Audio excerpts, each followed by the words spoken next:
Mona Thorne? Yes, Bill, you'll have the press packets on time. Okay, bye. Mona Thorne? Oh, Jim, I need a list of the cities hosting the events, and I need it now. Thank you. What else you need, baby girl? Chauncey, show some respect. I am a vice president. My bad. What else you need, vice president, baby girl? Man, this talent search is wearing me out. For once, when I tell the ladies I'm working late, I'm not lying. Sorry, Mona. I couldn't fit the delicious logo onto the contest rules. It seems I can't shrink things. I can only make them larger. Take that any way you like. I don't know how we're gonna get everything finished. You know what we need? I'll tell you what we need. We need an assistant. Done! You need some help? I got you some help. How did you know? Please, I'm the boss. I pay myself way more than I pay you to anticipate these things. How much more? You can't count that high. Everybody, this is Derek. Derek, meet Mona, Spencer, and Adam. Mona's the one that matters. Welcome to Delicious, Derek. Now, usually we take you out to lunch on your first day, but we don't have time to eat anymore. So let's get cracking. Well, Mona, Spencer, Adam, I just want to take this time to thank you all for this opportunity. And what better way to say thank you than with food? So, for Mona, I got you a chocolate chip cookie. Oh. Spencer, you look like a brownie man. And for Adam, a cupcake that captures his essence. Oh, my favorite! Hello Kitty! Are you psychic or something? I'm your assistant. It's my job to know. I'll go get my things. Let's just hope he can spell. Who cares? My cupcake has pudding in the center. Through this journey of discovery, finding you, I'm finding me. Finding you, I'm finding me. Now that I have someone special who brings out the joy, inside of me.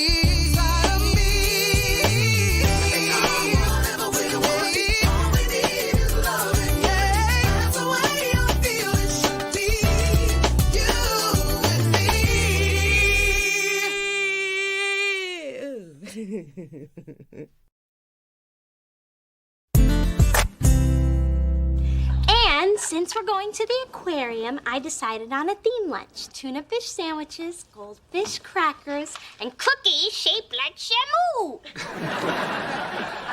Isn't Dee Dee amazing? I mean, I don't know how she finds time for me and the girls and still goes to law school. Well, it helps to play hooky once in a while. Well, I'm telling.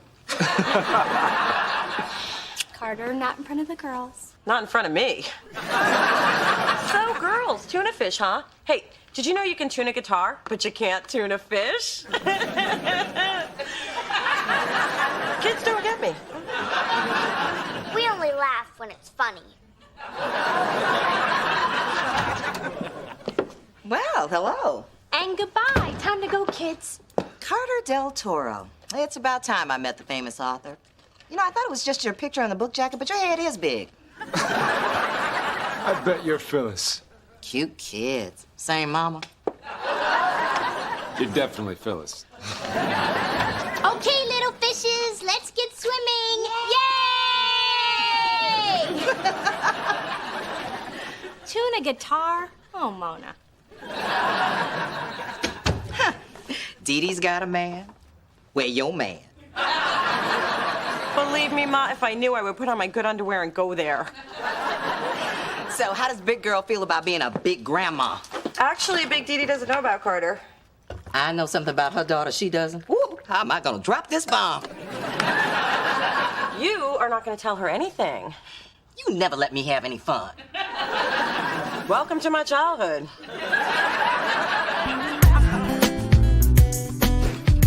Derek, where is the mailing list I asked you to do yesterday? Pleasure before business, Mona.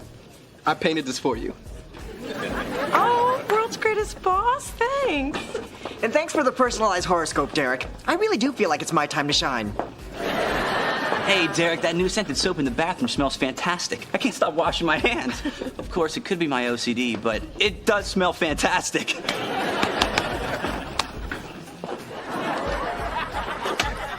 Well, Derek seems to be fitting in. Everybody loves him. Do you love him? Well, he did hook me up with Alicia in legal. You know she wears that ring to keep unwanted brothers away. Turns out, I'm not unwanted. And he did do a great job cataloging the video submissions. Yeah, I did those last night. In exchange for the hookup with Alicia. But he did type those addresses like I asked. No, I came in early this morning and typed those. What? He told me I was pretty. Well, if I'm doing your work and you're doing my work, what's Derek doing?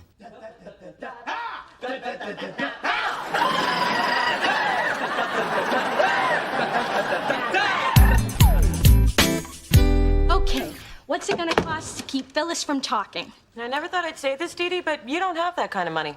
Oprah doesn't have that kind of money. I've worked hard to keep Carter a secret, and I want it to stay that way. Well, I don't get why you're still keeping him from your parents. Let me tell you a little story. The time, summer of '96. The place, the Bay Area Gymnastics semifinals. I fell for Patrick, a sweet, handsome prince of the pommel horse. Our eyes met over the chalk bucket, and we never looked back. If you say he vaulted into your heart, I'm leaving. Okay, long story short, my parents took one look at this public school boy with a strip mall haircut and promptly sent me on a trip to Europe. You dated a guy from the wrong side of the tracks and got a trip to Europe? When I did that, all I got was mono. The point is, he was taboo, and so is Carter. He's older, he's divorced, and he comes with 2 little cute pieces of baggage. All of the above, taboo. Dee Dee, when your parents find out how much you like Carter, they'll deal with it. And if you don't tell them soon, my mom will. And since I forbid her to, it may already be too late.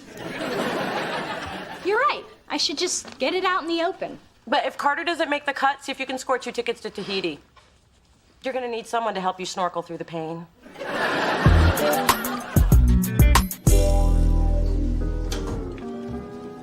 Maloelele Islanders. Here for a cocktail? What's going on? It's Tonkin Tuesday. Didn't you get Derek's memo? Oh, so Derek can type. That man has brought so much joy into this dank hovel of a workplace. And I'm not ashamed to say it. He makes me feel more than I am. He completes me.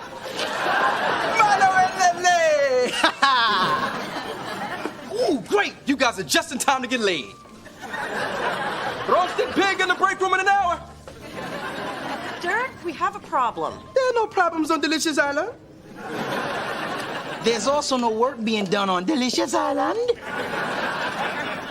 Look, Derek, we really like you, but we need you to focus and do... Mona. You are so stressed. And stress angers the island gods. Well, at least that's what Kai tells us when she takes us to Tonga every year for our family reunion. Family reunion? Yeah, we're cousins. They're cousins. Thanks again for inviting me. It's a nice change to have a meal that doesn't come with a free toy. Famous and funny. Our daughter's a lucky girl. We're happy to have you. Surprised you've been dating our daughter for a month without our knowing of your existence, but still happy. So, Carter, how many little cherubs do you have? 4, 5? Any you might not be aware of? He has 2 beautiful little girls, Molly and Samantha. And they love Dee Dee. See, I haven't just added 1 person to my life, I've added 3. I've actually considered buying child seats for my Beamer. And you should have seen how great she was with the girls when we went to the aquarium Tuesday morning.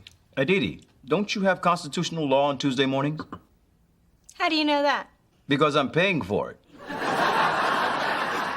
Isn't it nice to have such a successful author in the house? You're prolific for a 35-year-old. 36, 38. Feel free to stop me before I hit 40. Yes. Well, I just turned... Age doesn't matter, Mother. You of all people should know that. Carter, you seem like a fine man. And obviously you make our little girl happy. Dee, bring out the good brandy. Oh my, Daddy doesn't even bring out the good brandy for his own brother. Because he's an alcoholic. So? I think Carter's a gem. You do? Absolutely. And Carter, I certainly hope you can join us for the holidays. We'll finally have someone tall enough to put the star on top of the tree. Not that I mind you standing on my shoulders, dear.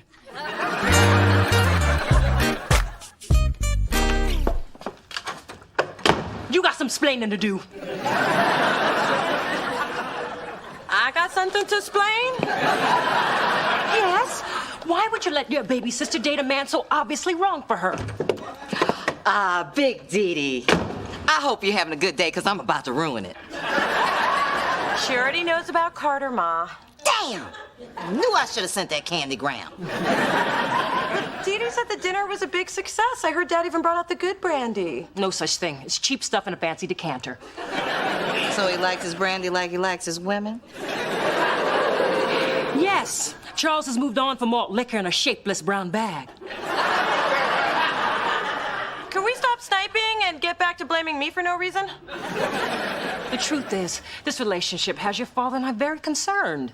Well, why aren't you having this conversation with Dee Dee? Because if I say I don't approve, it'll drive Dee Dee right into Carter's arms. That's why you're going to convince her to break up with that want-to-be Walter Mosley. This'll wreck you. Bet you didn't know Charles spent a night in jail. Protest in college. Nice try. Damn! I mean, don't you see? Dee Dee's future is too bright for her to be skipping class to raise somebody else's kids. I mean, she's putting the children's needs before her own. I blame her nanny. You should handle this yourself. I am, by manipulating from the sidelines. Look, we're one big loving family now. I mean, we help each other. We support each other. We're the wind beneath each other's wings. Now, get out there and break up that happy couple. Yeah!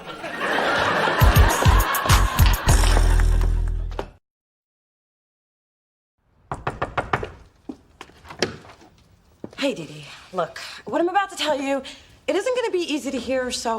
My parents don't like Carter. Thanks, but I already know. How could you possibly know that? Hey, baby. Ma, I was supposed to tell Dee Dee. Then you should have taken those stairs 2 at a time. Come on. You're not getting in my toolbox, Mr. Naughty Repairman.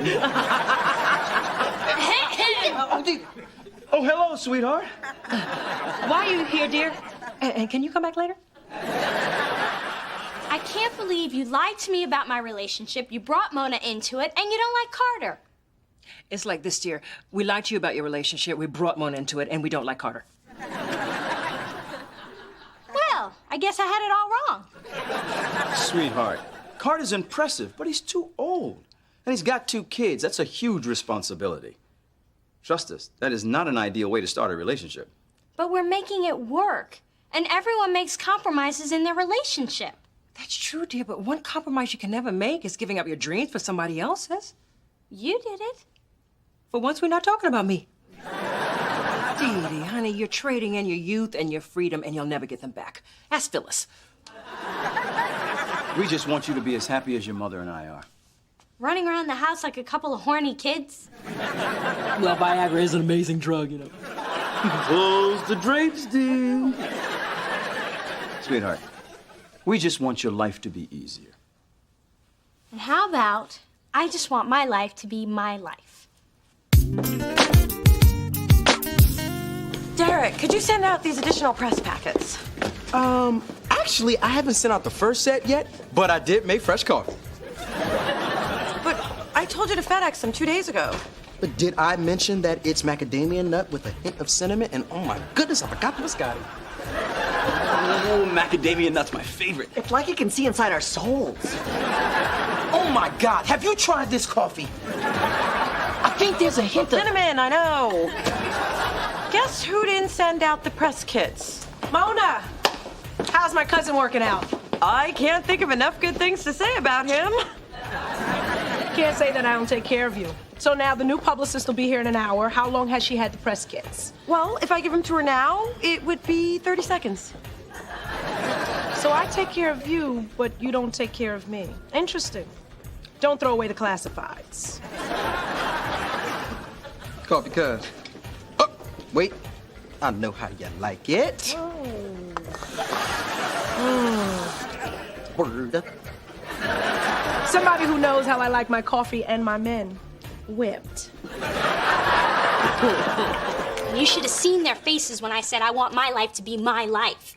And when I left without kissing them goodbye, they knew I meant business. Well, actually, Dee, I think they might have a point. I know, it's outrageous. They're completely... What did you just say? Baby, I had no idea you were missing classes on a regular basis. And I thought that kid seat in the car thing was just a joke. Well, it's not. Neither is the childproofing I'm having done to my apartment. Didi, you don't childproof for a 5 and an 8-year-old. Even if you have really nice things? Look, I'm just saying, your parents have a right to question the choices you're making. No, they don't. I'm grown. Yes, you are. But you can't ignore the fact that we're in different places in our lives. And I don't want to be the guy you look up at and resent 10 years from now. Well, I'm starting to resent you right now for making me think about all this. Oh, baby. Maybe we're just moving too fast.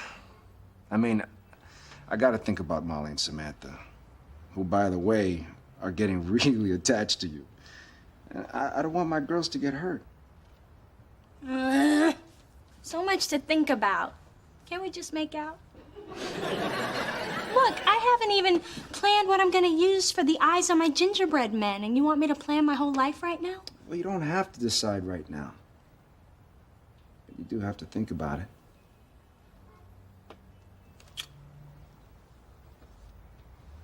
Can't believe we're stuck with Cousin Kiss Ass. All he does is plan parties and Derek Steph Poetry Jam. Yeah, and then we get blamed for him not sending out the press packets. Good coffee, though.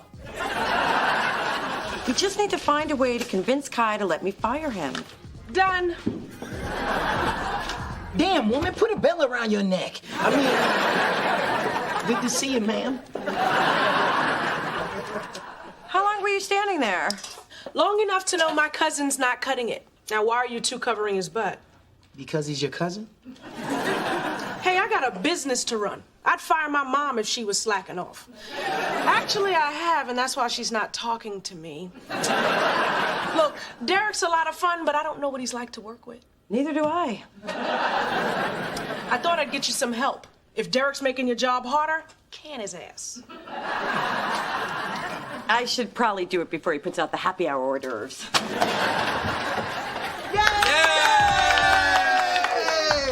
Happy favorite boss day. Oh, Derek, that's so sweet. You're fired.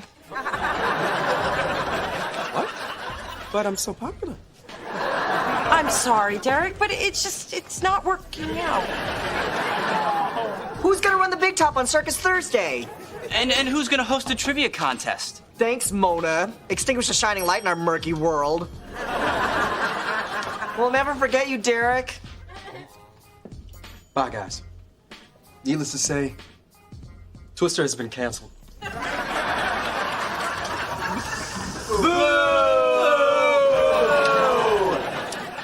Better you than me. Mom, what are you doing here? I can't stop thinking about the way things ended last night. Whatever you decide to do with Carter, you have my support.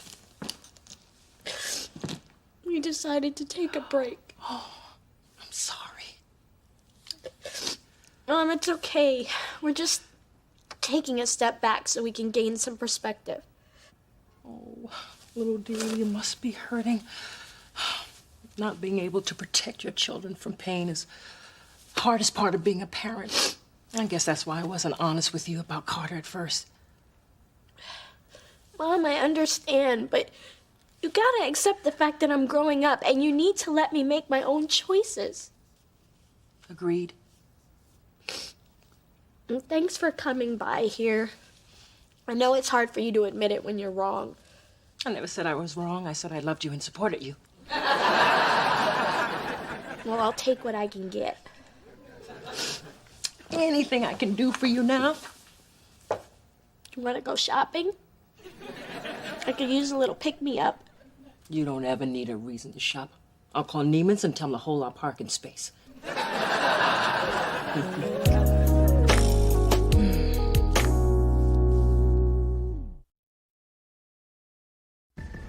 Hey, everybody, it's pajama day! Yay!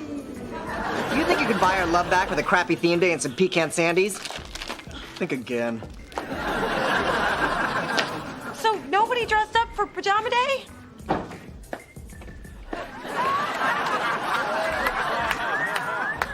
Guess it's just you and me, Mona. But crank up the heat. I'm freezing. I noticed.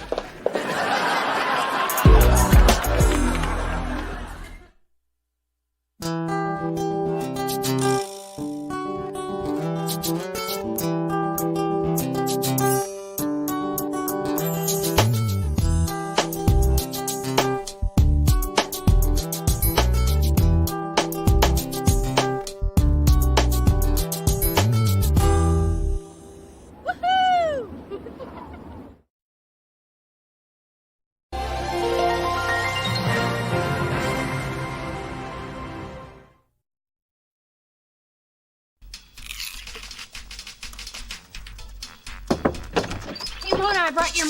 I'm playing word womp and I'm about to get the highest score. Yes! Nobody unscrambles on the fly like me. Take it where you can get it, sis. Now, I will just type in my screen name, Curly Mo, and, hey, I only got the second highest score. Some idiot named Tiffany Law beat me. That idiot is me. Tiffany, my favorite jewelry store, law student. Isn't it cute? No, I've been working to be #1 on this for months. I know how you feel. One time I came in second and it drove me crazy, but it just made me want to work harder to be the best. Really? No, I made it up. I was the #1 storyteller in Girl Scouts. Through this journey of discovery, finding you, I'm finding me. Finding you, I'm finding me. Now that I have someone special who brings out the joy, inside of me.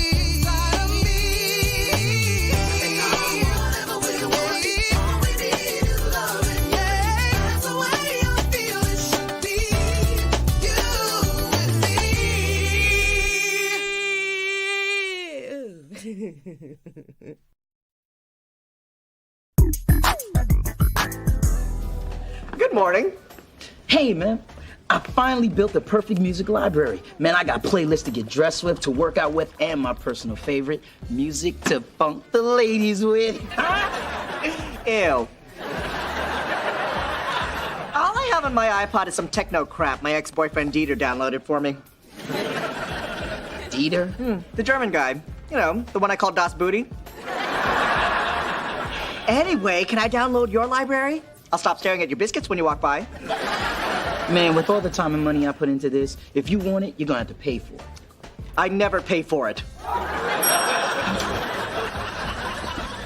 Morning. Hey, Mona. Why the long face? Did that creepy guy at the deli hit on you again? Mona, I can make you happy. I love you.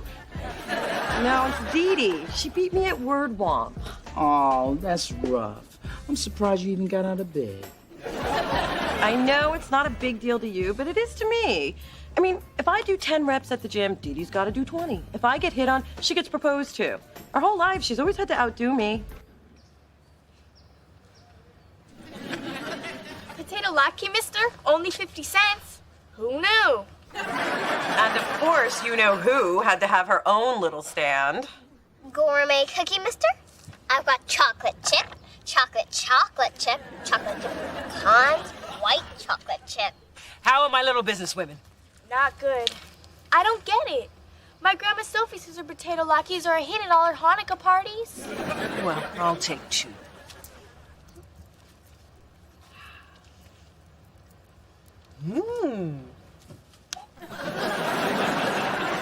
Here, Mommy. Wash out the nasty with some water. I've got bottled water, water with lemon, water with lime, iced water, fizz water. Dee Dee's always had to top me, and I've already given up on all the big stuff. She'll always be thinner and younger than me, but now she's moving in on my turf, the worthless trivia of daily life, and I am not having it. So beat her at something. There's gotta be something you're better at. Wearing chunky shoes. Getting dumped by guys. Hiding things in your hair. Okay, game over.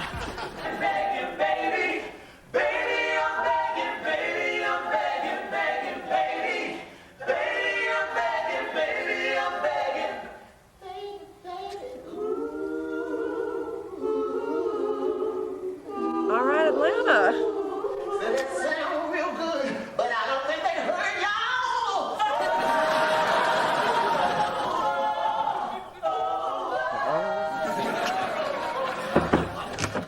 Okay, let's eat.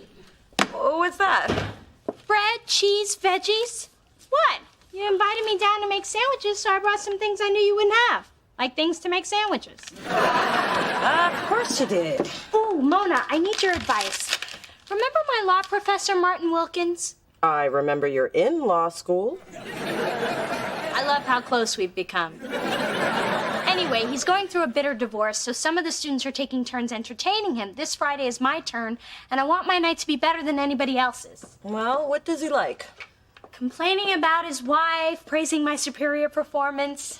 Hey, does he like to play cards? How about poker? It's hip, it's fun, and all the B-level celebrities are playing it.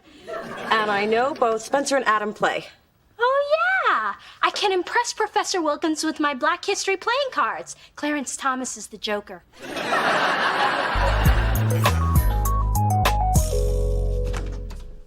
Hey, Mona. I brought a bag of photos of us from the 80s. Thought we'd put it in a scrapbook and call it, What Were We Thinking? I can't. I'm playing poker at Dee Dee's. Oh, I love poker. Texas Hold'em's my game. Oh, sorry, Ma. We're playing a new game. It's called No Mamas Allowed. Come on, you gotta let me in on this. Remember when I taught you how to play? Yeah, you told me it'd be more fun than watching TV. That's because they had taken away our illegal cable box and I had to entertain you somehow. You'd eaten all your crayons. Well, I talked Dee Dee into playing poker so I can finally beat her at something. I mean, everything in my life is starting to click. I mean, my hair is working, I found a good lipstick color, and then Dee Dee goes and makes the perfect sandwich, and I'm in a bad mood for a week. That girl does make a mean sandwich. Any leftovers? Look, I know that it's petty, but it bugs me, and I ate the whole thing. Of course it's petty. It's what we do best. Is that something to brag about? If it's all you got.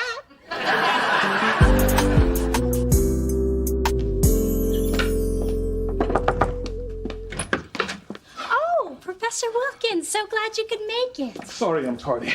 I had to take public transport with the unwashed masses. My soon-to-be ex-wife got the Lexus. Do you have any scotch? Preferably Lagavulin. It's exceedingly rare. I just happen to have that. You would. Hey, guys. Hey, what's up, peoples? This is my boy Maceo from college. I would have brought Junebug, but he's under house arrest. You brought Mr. Kiss and Tell? I sense a dark and dirty backstory. Dish. It's nothing to tell. Mona and I hooked up in college. I was happy. I wanted to tell somebody. You got on a mic at a rally. They printed it in the paper the next day. Didn't mean to make you mad, girl.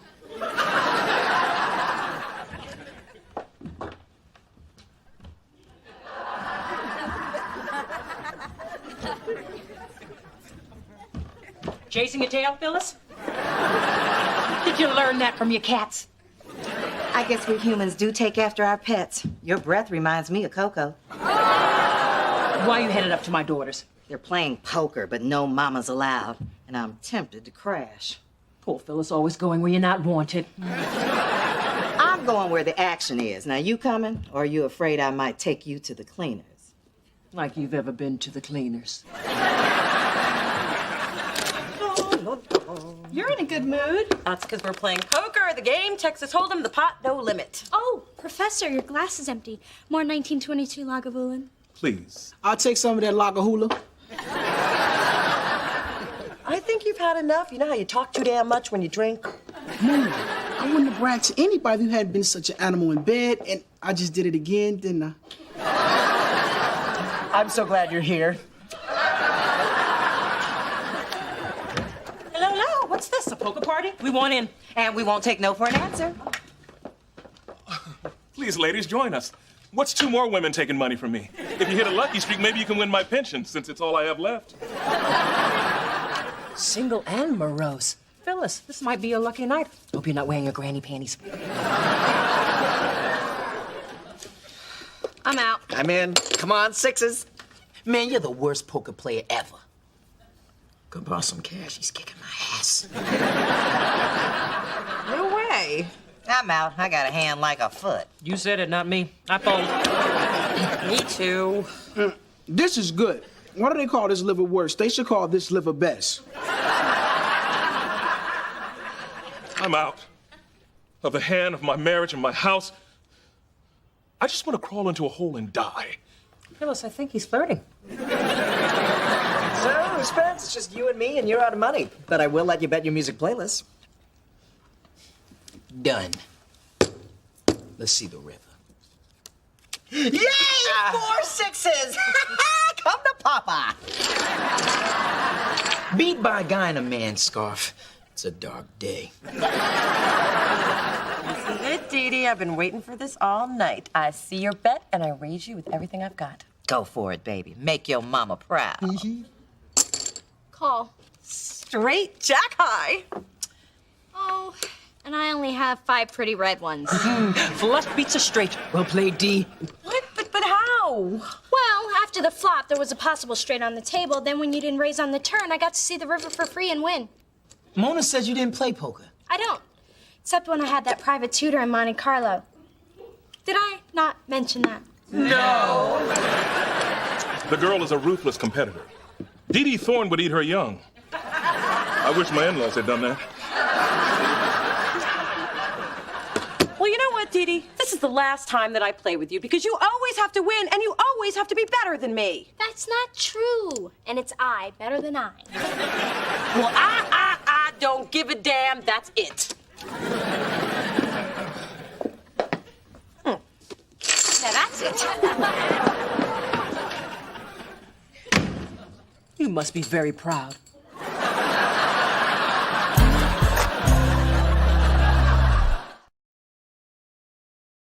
Mona Thorne, stop right there.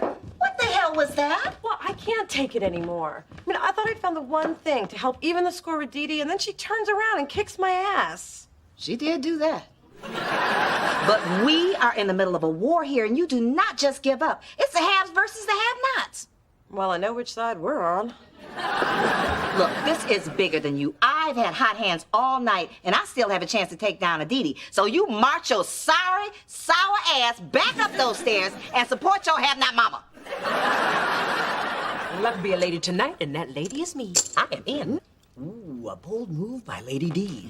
Does she have a good poker face or Botox paralysis? Only a plastic surgeon knows for sure. Too rich for my blood. Thank you, Dee Dee. Tonight was a lovely distraction from my hellish life. You get an A for entertainment, but the intensity of the older broads is a bit much. But, Professor, I have cake. It's probably chocolate with brown nose frosting. I take it to go, but I'm sure my wife would take that too. Which is why I'm going home to bury my golf clubs in the yard. And so he leaves. Another black man broke by the system. Now it's up to Motown Mama. Will she call? Will she raise? Will she slap you upside your heads if you don't shut up? And this stings for days. I see you and I raise you. I don't seem to have enough chips. I'll call with this. Oh, your credit's no good here, man hands. I guess you can't afford to play anymore, huh?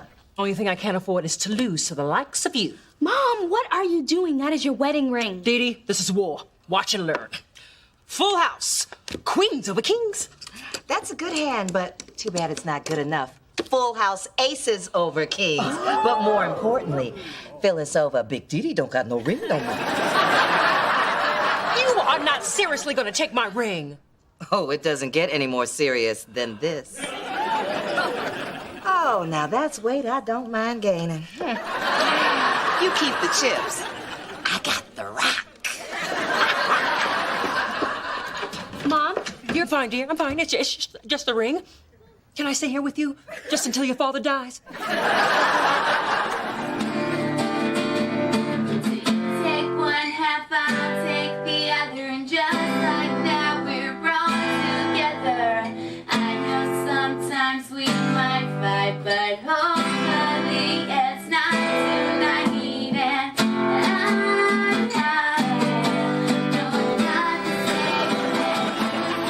Maybe I'm crazy, but it sounds like she's singing about me and my sister.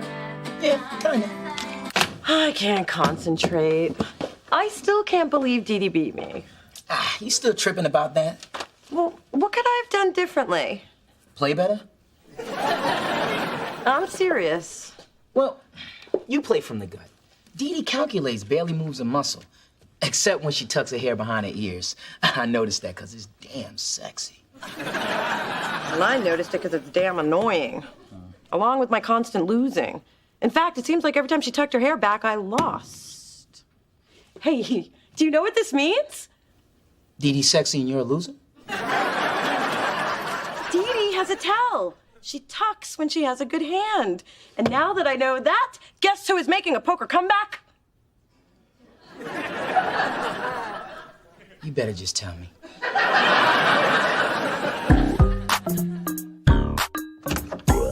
Hey, like the new outfit I bought to match my ring? Okay, Ma, you've had your fun and you made Big Dee sweat, but there's no way that you can keep that. That's what your father said about the washer and dryer when I divorced him, but it's still working, ain't it? That's not the point. Mona, we've decided to take you up on your request for a rematch. It's only fair that my mother get a chance to win her ring back. Oh my God, she's wearing it. And with that outfit. Rematch? What rematch? Well, I set up another game, because you're on a roll. Besides, remember the big speech you gave me about the haves and the have-nots? Wake up, Curly. The have-nots have it. And wouldn't you like some earrings to go with it? Now you're talking. Okay, it's on. I'm gonna win your jewelry and your car, too. You can keep the little man.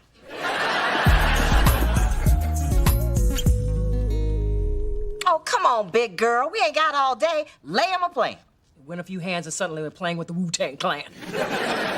What's the matter? Can't run with the high rollers? Oh, Phyllis, as if your thighs allow you to run without starting a flash file. I fold. I call and I raise you. Why are you staring at my hair? Oh, no reason. So, you want to play? Well, I will pay to see what you've got. I got a whole lot of nothing. Yes, take that, Miss Tiffany Law. You'll probably be sore in the morning since you're not used to flexing your loser muscle. Coupon clippers up 1, highfalutin fools down 7 carats. All right, we get it. You won. Oh, I don't think you do get it, because we won. We won. We won.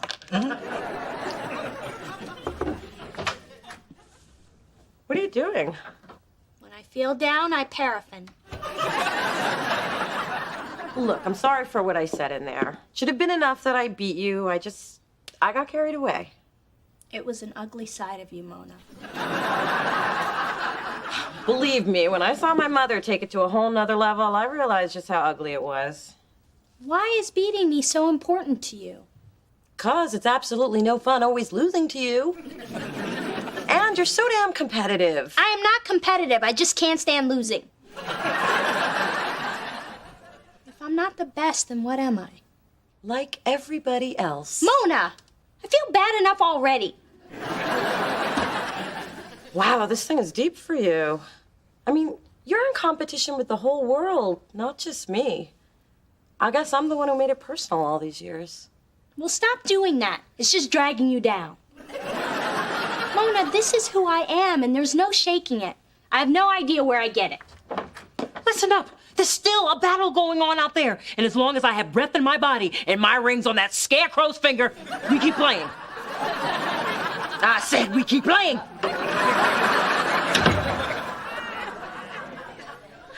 Okay, maybe I have an inkling where it comes from. We all have our burdens to bear. And you know it's wrong for your burden to be wearing my burden's wedding ring. Well, what can we do? I tried talking my mom into giving it back, but she threatened to swallow it. I'm all in, and it looks like your winning streak has come to an end. What are you gonna do? Call? Cry? Well, I got $5 and an Altoid left. Ma? I don't have any money. What about the ring? What about it? Look at my cards. I'm gonna clean her out. I haven't even shown this off at my parents without partners meeting. Ma, you only go for the free coffee and pie. Fork it over. Oh, I'm sorry. I can't seem to get it all. Aces and jacks. 3 kings. Read 'em and weep. Give me back my bling. I don't wanna. I have a hacksaw in my trunk, and I'm not afraid to use it. I'd make you cut it off, but it's not the finger I want to give you.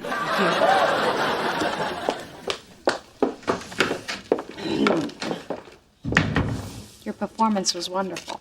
So was yours. Was it hard being on that swollen hand? Oh, my God. How did she stretch out Platinum?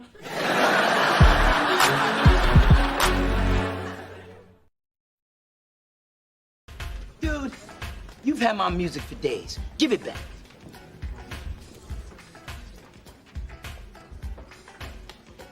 Adam, what did you do?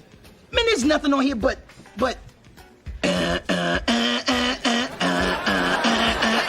What's up with that? Okay, I tried to put your playlist on mine, but somehow Dieter's dance mix got on yours instead. You deleted my entire library? How do you want to die? In a hot tub with Jackie Chan? Hurting!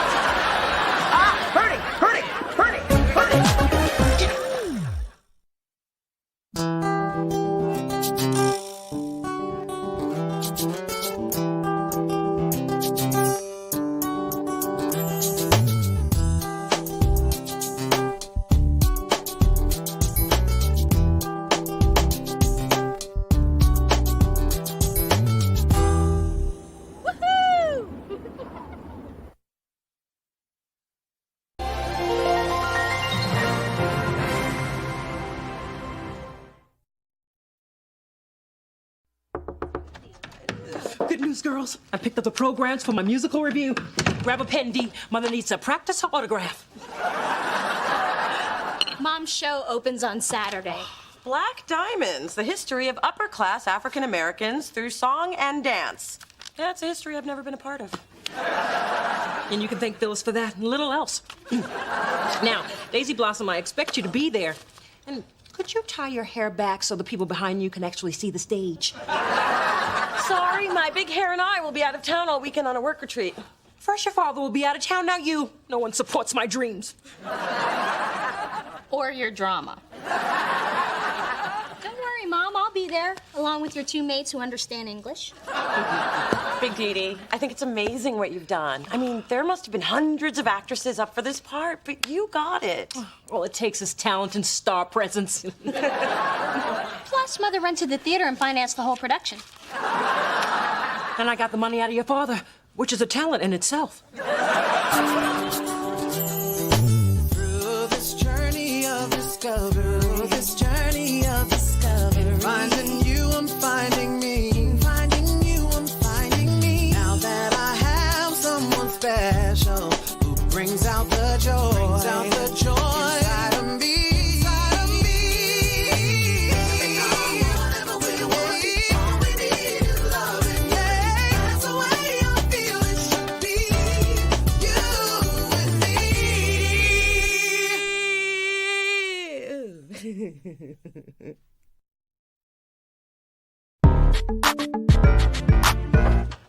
Hey, baby, what you doing? Packing for my retreat. Any chance you can get your mom in that duffel bag? I could use a retreat now that I don't have a man no more.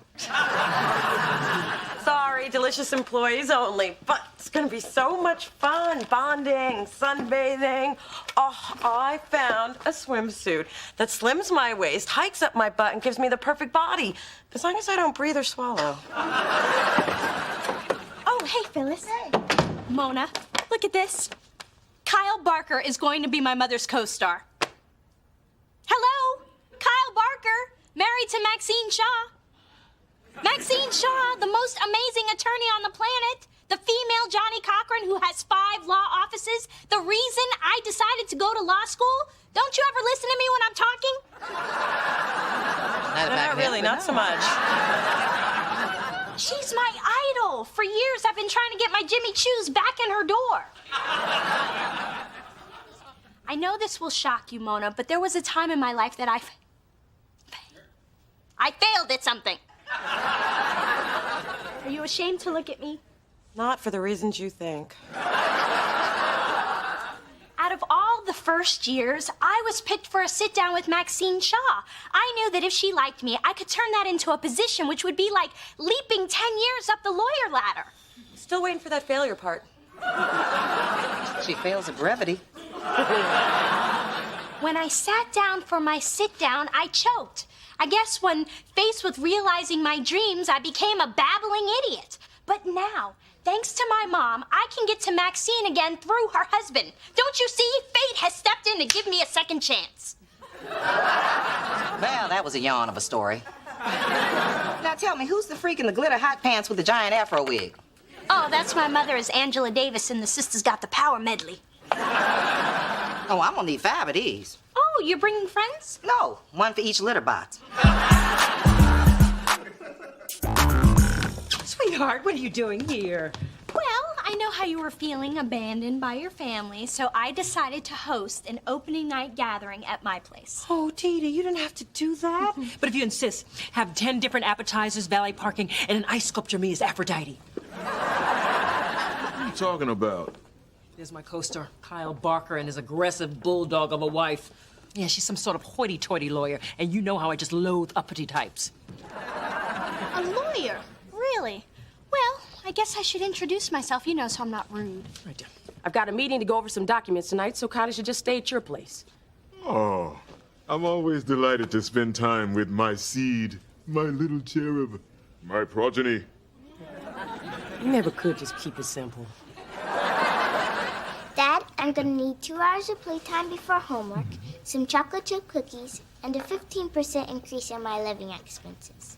And that's not negotiable. There better be some fresh donuts on that snack table.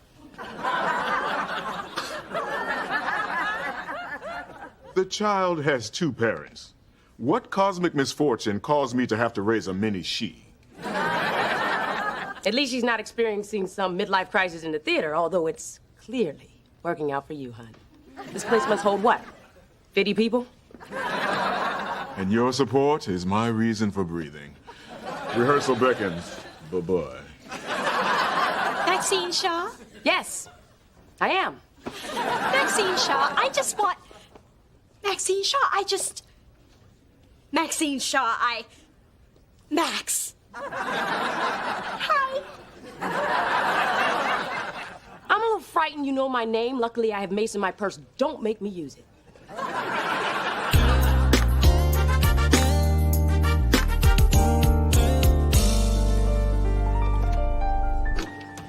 What's up, everybody? Oh my God, this suite is beautiful. No wonder Dee Dee loves being rich. And have you seen the list of spa treatments? They even have hot stone massage. Wow, I don't know how it's legal, but those are 2 of my favorite things. This is the room I was born to be in. Or Johnny Depp's bedroom. Oh, look, steam's coming off the pool. It must be 100 degrees. And full of bacteria. Maybe I'll just put my feet in. Can I borrow some socks? How am I supposed to work up here when there are babes down there waiting to be slathered in suntan lotion? Hey, ladies! Yeah, I don't know. Kai thinks we're gonna come up with marketing plans with all these distractions. Oh, chocolate-covered distractions. Look, the robe I was born to be in. Take that off. I don't have anything on underneath, but okay. Leave it on. Hey, it's a fax from Kai. Attention lucky people who work for me. I'm stuck in Philly trying to get Adonis off his tour bus, so I won't be attending the retreat. But you know what needs to be done? I'm putting Mona in charge. Me? Yes! Sweet. Meet you in the hot tub in 10. Wait. We have work to do. And just because Kai's not here doesn't mean we can goof off. I think that's exactly what it means. No, what it means is we're staying in here until the work is done. I wouldn't have come if I'd known I had to work. Road check!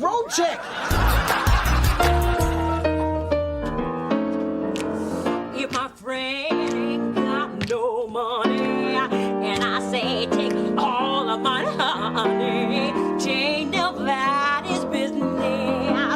If I do, If I give her my last nickel and it leaves me in a pickle, tain't your business and tain't her business. tain't his business, tain't her business, tain't nobody's business. If I do.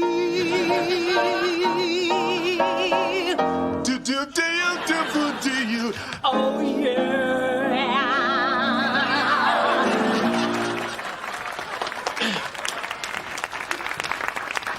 You were fabulous.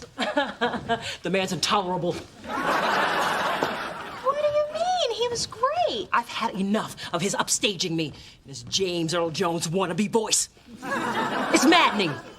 Well, why don't you talk to the director? I'm sure he can help you. I'd hate for you to ruin this chance for me. I mean, for you. Of course. Talk to the director. He'll straighten out that basso idioso.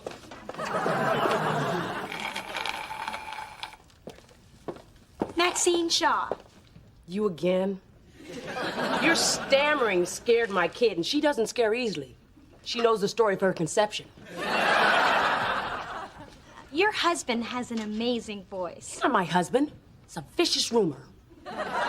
We're engaged, hence the ring, and he's also my neighbor who followed me here from New York. He's the father of my child, long story. Why am I talking to you? Because I'm a good ear.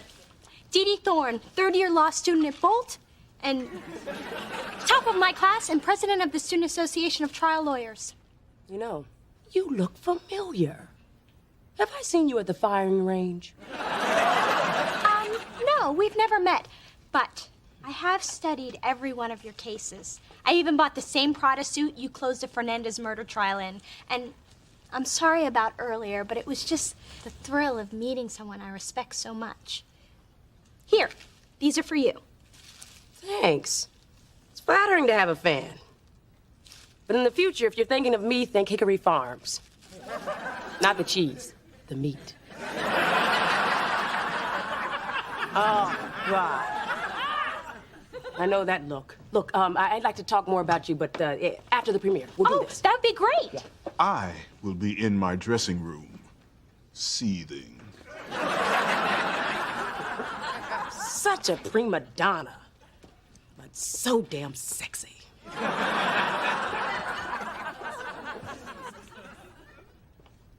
Mom, I think things are beginning to look up. You bet they are. I took your advice and I explained to the director that Dee Dee Thorne does not finance her own aggravation, and thusly, that Devo Kyle Barker has been fired. What? And it's all thanks to you. Now she listens to me?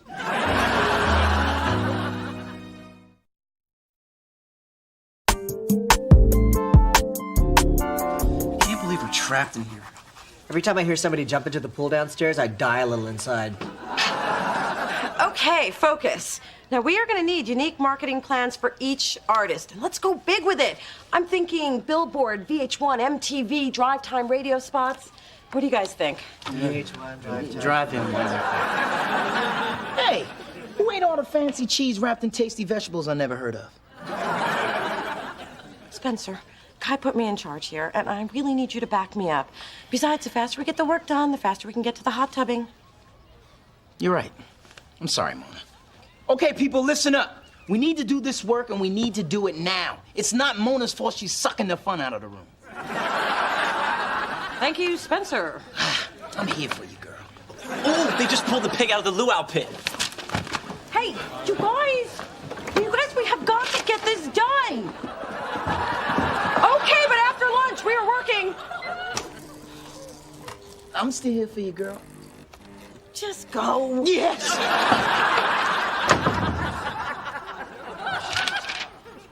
Mona, still stuck in Philly? Hope you've got everyone working hard. Does working on a tan count?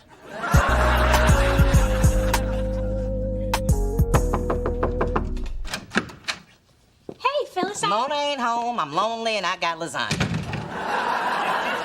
It smells incredible. And it tastes even better. So loosen up those tight jeans and get ready to eat like nobody's watching. Oh my God, Phyllis, this is delicious. Cooking separates good mothers from bad mothers. My mom hasn't cooked in like 25 years. What did I just say? I should have seen that coming, but I'm on a mozzarella high. Wow, you are taking to that lasagna like a pro. Is there something bothering you? Remember Maxine Shaw? My big second chance? Well, I blew it again. Don't feel bad. Mona's blown tons of opportunities. But look at her now. She's vice president of a record label. Of course, she still doesn't have a man, but there are some boulders you just can't push uphill.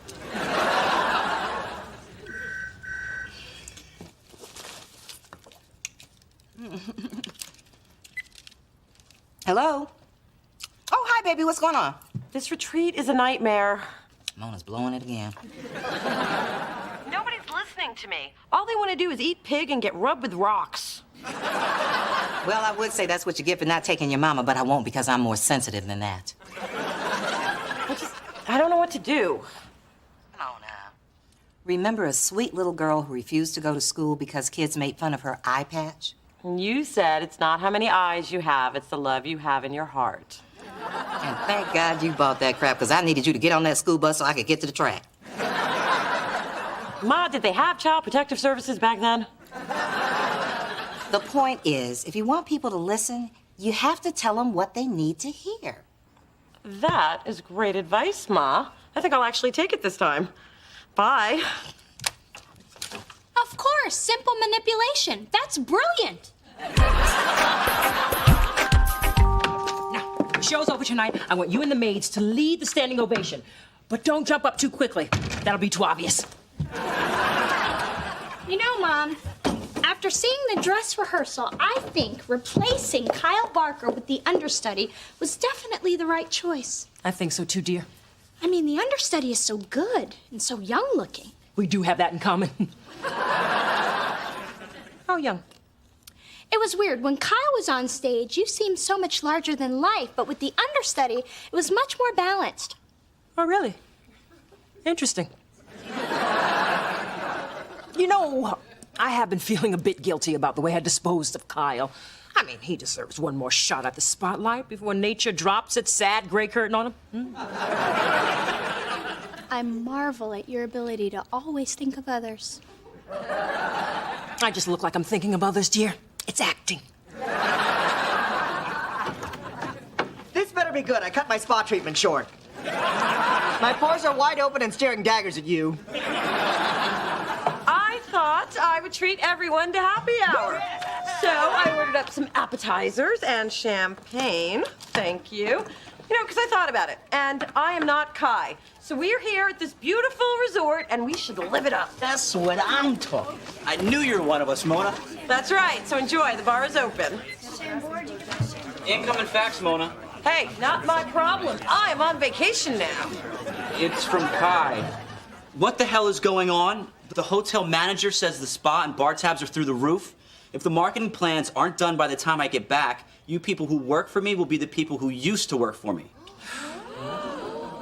You know what this means? Of course, but just to be sure, why don't you tell me what you think it means? It means we better get to work before we don't have any work to go to.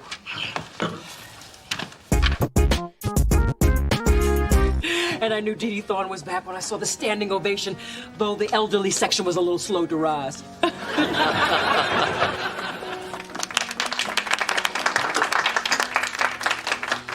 Thank you so much for coming. Kyle, you were fantastic tonight. Yes, I was. Even through the agony of your mother's 10th curtain call. Kyle, be a good little baritone. Give me a drop of scotch. Oh, goody. We get to play the star in the mean drunk again. You know, Maxine, I have a little confession to make. You and I did meet. I had an interview with you, and it was horrible. I mean, I was horrible, not you. I was wondering when you were going to own up to that. You knew? A good lawyer never forgets a face, especially one that's seconds away from throwing up on my executive's in garden. But look at you now, holding your food down, actually speaking in complete sentences. You've come a long way. Well, I wasn't going to do anything to mess up my second chance with you. I even got my mother to rehire Kyle after their little blow-up. So you're to blame for this debacle? Blame? What do you mean, blame? That man was about to give up all this nonsense and get his ass back to Wall Street where it belongs. Now he's recommitted to this foolishness, and I'm left having to sit through more productions of My Leg's Too Short to Run From the Man. I just... Nothing. What you did proves that you're not ready to be one of my lawyers. One of the cardinal rules of being an attorney is never ask a question you don't already know the answer to. You did all this to get in good with me, but you never even considered all the possibilities and all the outcomes. Well, how was I supposed to know that a wife wouldn't want to emotionally support her husband? See, not my husband! That's another reason why you won't be one of my lawyers. You don't listen.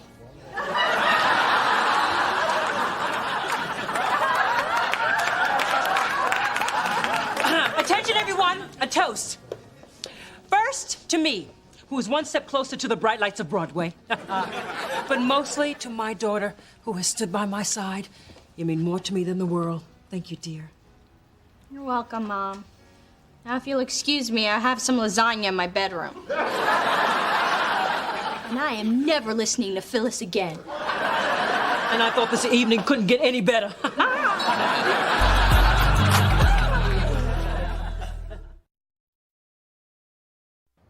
And done. All right, that's it. All 5 marketing plans. That'll put a smile on Kai's face. Well, maybe not on her face, but on the inside.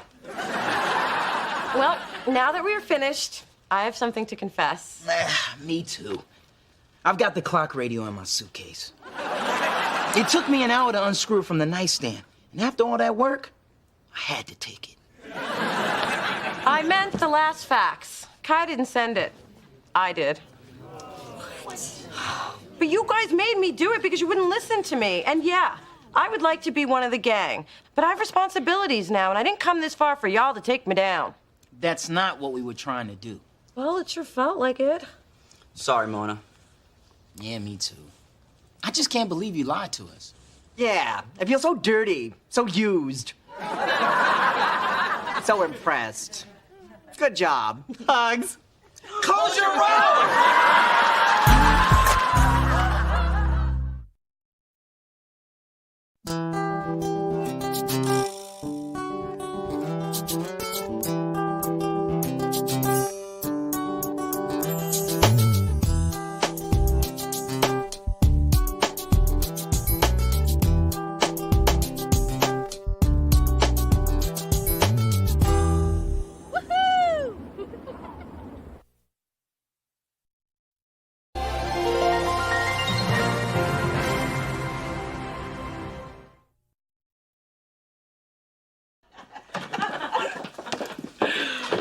Phyllis, what happened to your foot? Oh, poor thing. Twisted her ankle chasing a single man up a tree. I tripped over the kitty litter box. Dear, if I were you, I would stick with my story. Look at all these bags. You been out shopping at Big Bad and Unbearable? Mother saw a cashmere sweater she liked for me and got one in every color. I even got one for Quincy, the new guy I'm dating. That was for him? I thought that was for me. Dad, please, it was a large. They were having this great special. If you buy 20 sweaters, you get one free. Oh, my mom gets the same deal, only instead of cashmere, it's toilet paper. Well, I think it's a waste buying so much of one thing. Unless it's something you need, like comfy cotton underwear. Just had a flashback to our wedding night.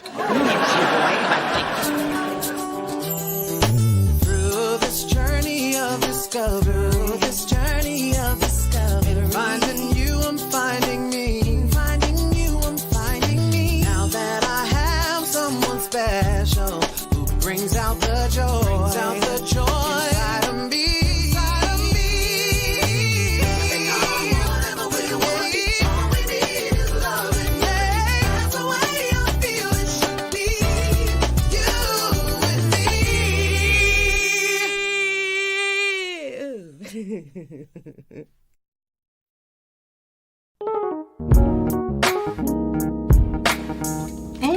Something smells good. How is it you always know the second I'm unwrapping food? Because I'm gifted like that. I also know when a girl with low self-esteem has entered the building. Great, now even the deli guy is slipping me demo CDs. That's your boy. Mona, I love to make music. Take me away from my ham-solid hell. Can you believe this? Before the talent searches happen occasionally, but now demos don't just come in the mail, they come in my lunch. Speaking of lunch, can I borrow some money to buy some? I'm taking Hillary and accountant out to the Taco Hut, and I don't want to look cheap. You know, Spence, you already owe me $600. I can't believe you're keeping track. You know, I don't keep track of the money you borrow from me. When have I ever borrowed from you? I don't know. I don't keep track. Pull harder. Harder. Come on, put some muscle into it. Okay, now I can't feel my legs. You are really going all out for your date with Quincy. Well, Quincy is the perfect relationship after Carter. It's light and easy, and he even plays the guitar in bed. Is he any good? Oh, is he? Is he any good at guitar? I can't hear when his shirt is off. He's sexy and ambitious, and not only that, he's a political advisor to the mayor. I'm finally gonna get a chance to sit at table 1 at the black and white ball. I can't wait to see Daddy's face when I'm waving at him all the way back at table 32. Oh, it'll be just like the face he made when he found your mom drag racing the Aston Martin. So what are you doing tonight? Oh, I'm hanging out with my good friend, Mr. Tebow. Oh, Mona, that's just sad. Hey, I need a break from people. Ever since I got this promotion, everybody wants something from me. If it's not a waiter trying to stick a demo CD into my pad thai, then it's Spencer hitting me up for money.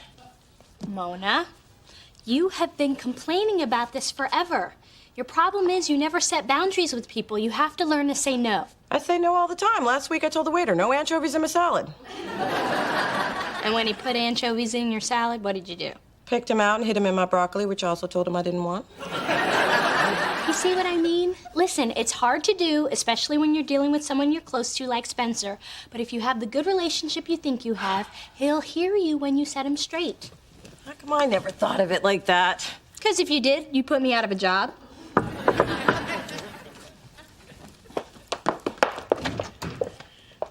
Quincy, Hey. hi. This is my sister Mona. Oh, nice to meet you, Mona. Hi. Come on in.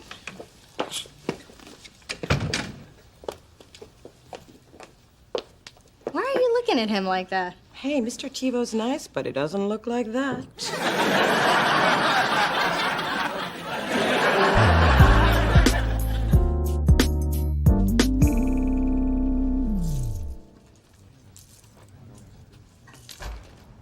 Welcome to l'affaire des feet. Oh, don't waste your time. I just want to know how much those shoes in the window are. Oh, it's only my second day, so I'll have to check. I'll be right back, Mrs. Thorne. The Mrs. Thorne. That's what my driver's license says, along with the fake weight I put on it. You're the reason I got this job. After you bought the Gucci slingbacks in every color, your sales girl took her commission and bought a house in Fiji. Oh, you think I'm here to shop? And I am. I like to buy lots of shoes to compensate for my empty life. Well, please, take a seat in our massage chair. It will need your cares away so you can concentrate on the important things in life. Shoes and purses. Ladies, please indulge our special customer. My name is Sasha, and I'll be right back with that price, Mrs. Thorne. Whatever, baby. Take your time. Oh. Oh, work it, girl. No problem. Bye. Check out a brother's plan to attract a better class of females. New jacket and Tim's. I guess that means you have the money to pay me back. I've had this bad boy on layaway for months. And the sales girl said the leather brings out the baby brown in my eyes. And you fell for that? A little bit. Spencer, I want the money back that you owe me, all of it. You serious? Hell yes, I'm serious. And from now on, money that's loaned is paid back. But I don't have it. I spent it on this sexy new look. Well, then say goodbye, because I'm repossessing the sexy and the new. Shoes. Good thing I left the leather drawers at home. This gown is perfect for the black and white ball. That is beautiful, baby.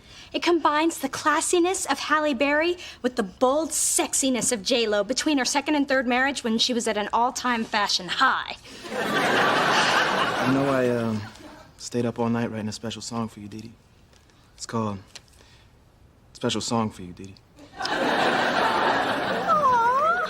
No one has ever written a song for me before. Except for the crazy guy who lives in our dumpster. But I'm not sure it was only for me, really. It was called Earthlings Prepare for the Onslaught. You're really lost in my azure blue soul? My dream is to be a songwriter, but I keep getting rejections from music companies. I just don't have any connections. Wait a minute. Doesn't your sister work for a record label? No, I couldn't. Oh, sure you could. Why don't I pass your demo along to her? Really? You do that for me? Of course I would. It's nothing.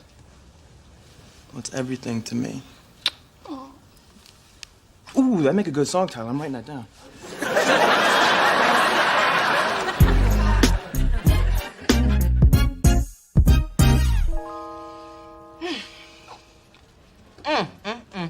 These crab puffs are delicious, just like my maids make at home.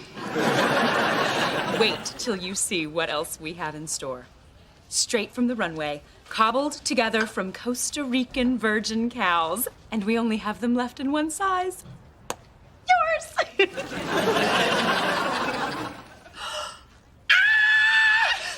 love them!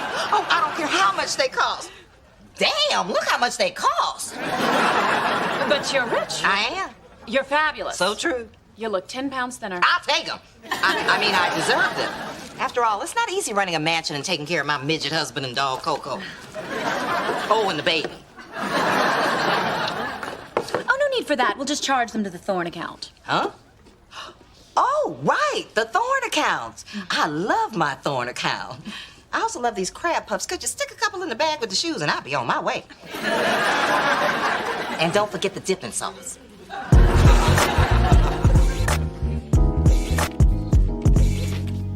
I hope you're happy. Now I can't go out to lunch because I don't have any shoes. You can't go to lunch because you don't have any money. Hey, Spencer. Aw, look at your cute little socks. Women, always chipping away at a brother's soul. Bye. Hey, Mona. I brought you Quincy's demo CD. I need you to give him some feedback. Right. Gotcha. No. What do you mean, no? Well, remember your pep talk about drawing boundaries? I am drawing them all over town. I sent my burger back because I ordered chicken. I made the dry cleaner honor my expired coupons. And when Ma invited herself over for dinner at 7, I told her no. I stood my ground. Now she's coming over at 7:15. So thanks for the advice. You're welcome. But you know what's just as powerful as saying no? Saying yes. So here you go. Oh, I got it. You're testing me to see if I'll stick with it. No, I'm not. Now here you go. You know, I have to say, I'm very impressed. You brought props and everything, but I am more impressed with me because I'm not falling for it. Mona, I'm not kidding. I promised Quincy, and I never break a promise I make to a man who's taking me to the black and white ball. So just listen to this demo. It'll take you 5 minutes. It'll take me no minutes because I'm not doing it, and I can't believe that you would seriously ask me. And I can't believe that you would seriously deny your sister. My sister told me to say no when I thought people were taking advantage of me, so I'm doing that. So you can take your CD and go. This is a very unpleasant side of you.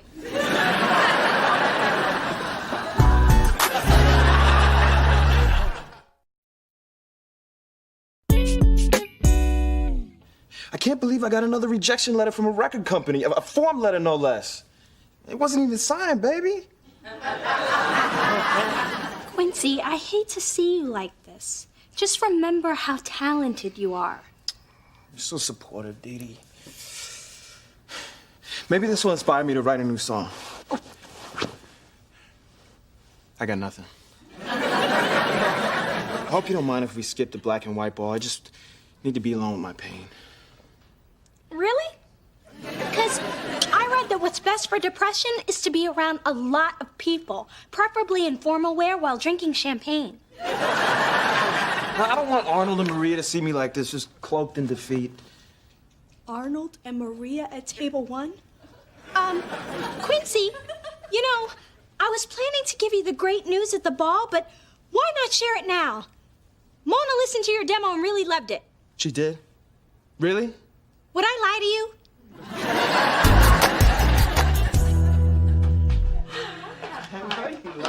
Hey, Mona!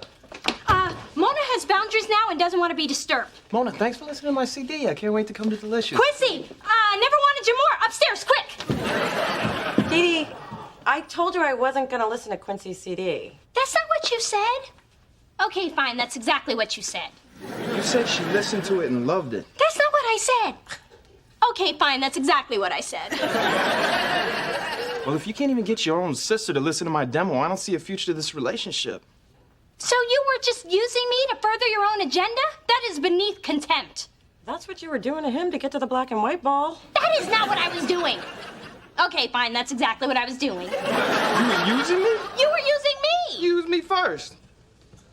Suddenly you're not as attractive. You're done, Dee Dee. Well, I was done first. So, how's it feel being used? Oh, shut up.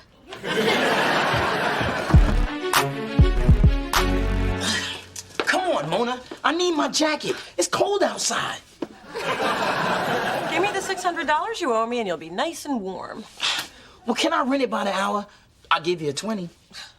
If you lend me a 20. You know, I'd say you've sunk to an all-time low, but I've seen the smiley face socks. Girl ain't budging today. It's cold outside, Chester. Get yourself a jacket. Hey, Daddy. Oh, what's up? Well, apparently we left Coco's Thursday sweat at your sister's, and Coco won't eat a doggy parfait unless she's properly attired. I'm so sorry, Daddy. Hey, can I ask you something? Sure. Although if it's for my platinum card, that thing's long gone. I barely seen it since the day I said I do. Let me get your take on something. People always seem to want things from you. So what do you do when you set boundaries and then people don't like you for it? Sweetheart, it's tough at first, but once you establish a pattern, people will respect you. I wish I'd set boundaries when I met Dee. Now she's shopping in the Pacific for his and her islands. Thanks, Dad. That's what I needed to hear. Hey, do you want to come in for something to drink? I've got Yoo-hoo. My girl.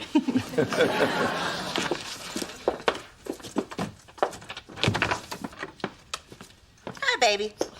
Baby daddy. Hey, Phyllis, Mona didn't say you were here. Where else would she be? Mona, now here's a rare example of someone who doesn't want something from me. I want you to move over. Does that count? Phyllis, I'm serious. You're the only person in my life who has never taken a thing from me. And that's the thing I'm most proud of. Hey. Oh, that and Mona. That's a nice shoe. I was just telling Dee, you could have nice things on a budget. Yeah, Ma, that shoe is beautiful. Where did you get it?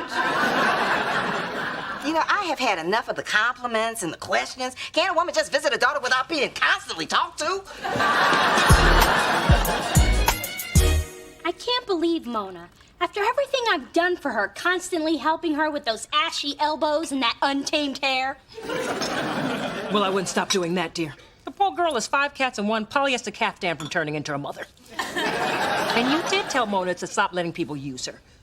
I know I said that, but it didn't apply to me. Sisters are supposed to do anything for each other. Dee Dee, as much as we like to blame others, as is our tradition, Mona hasn't done anything wrong. Let me tell you a story. The time, 1974. The place, Betty's Bargain Barn. Mother wasn't always rich, you know. It was a time that I do have class in half an hour. Anywho, my sister Vivian found the most stunning halter top in chartreuse. And you know how Mother's skin glows in chartreuse. And I asked Vivian if I could have it. And she said no. Now, I could have begged, badgered, pulled the fire alarm, and ran off with it, but I didn't. Because I respected that Vivian said no. She looked fat in chartreuse, and I knew it. But still, I respected her boundaries, and you need to do the same with Mona. You know, Mom, your story really helps. Now realize, my advice only pertains to sisters. If your father tells me no, I'm shopping for matching mings for me and Coco, well, that's a whole nother story. The time, last Friday. The place... Thank you. There's my favorite customer. Let's get you right into our special chair. Oh, we even have toast points with beluga, your favorite. Actually, I'm here to return these shoes. Truth is, my half-pint husband thought they made too much noise on the mansion floors. I'll take care of everything. Thanks.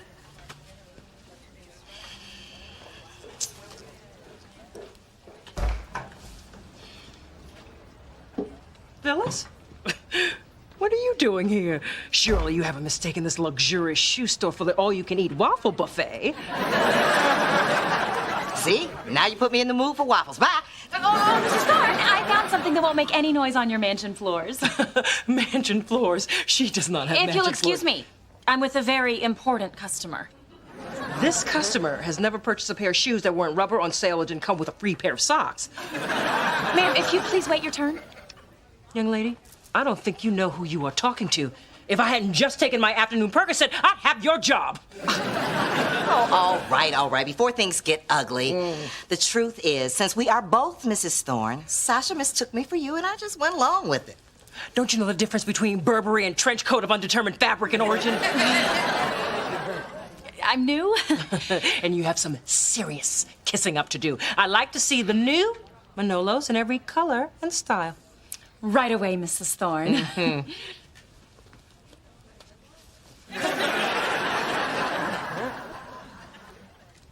So I got a little carried away. I never spent that much money on my feet before.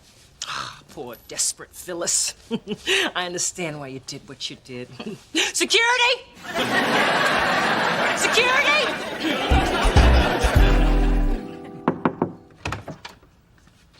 Hey, Mona.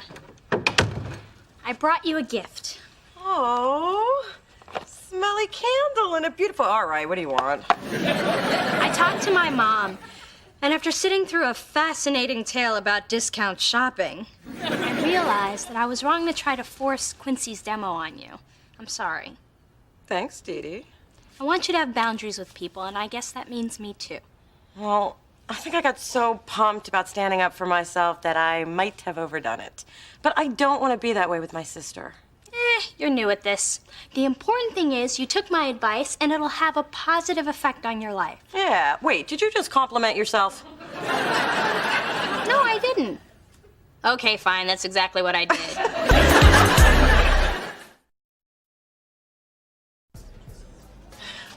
Here you go. All $600 I owe you. Thank you for respecting our friendship and my need to count the money because I can't believe you're paying me back. Well, it's all there. See, I got small amounts from a lot of people instead of a big amount from one person. That way no one misses it that much. I borrowed from Junebug, Maceo, Chauncey, and this girl at the club. That explains all the greasy singles. And this one has a phone number on it. Ooh, I'm gonna need that one back. Ooh, I'm about to hit it! You owe me $1.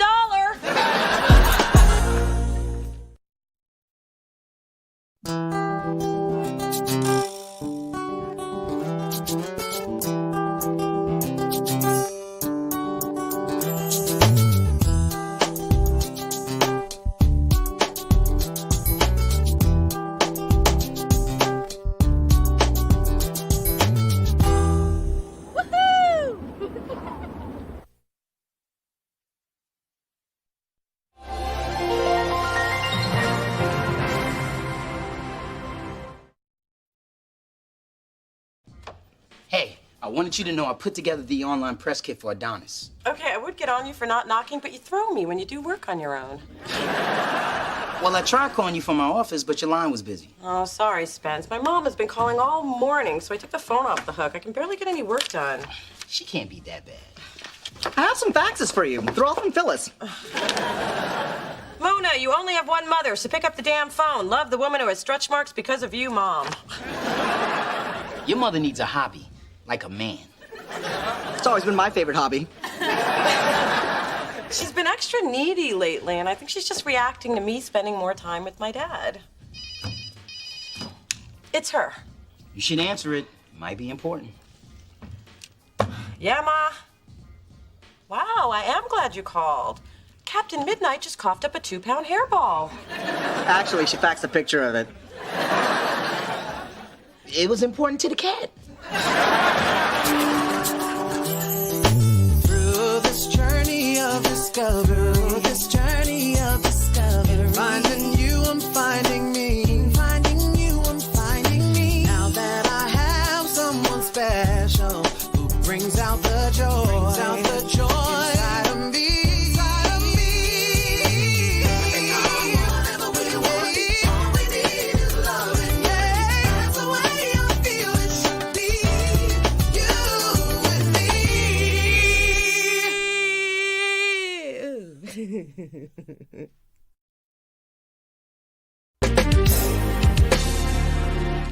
Mona, I know you wanted a quiet evening alone after a hectic day of dodging your mother, so I got you your favorite Blair Underwood film since I know how much you love him. Wait a minute, you love him. And so will you as soon as he flashes that flawless smile or rips off his shirt, whichever you see first.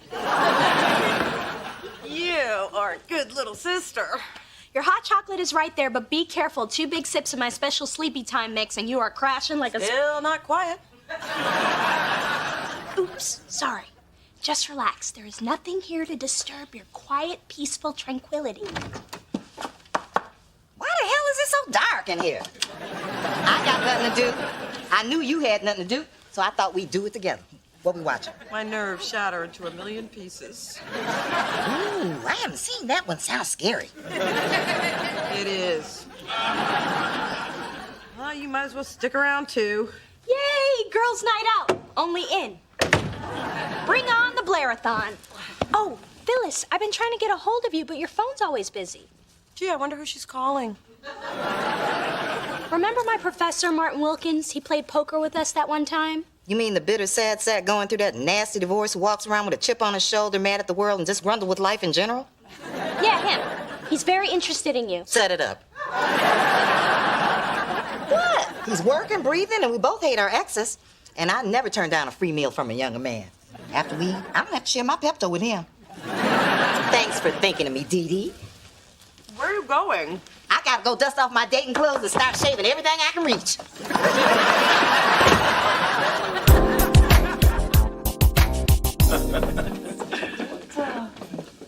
Oh.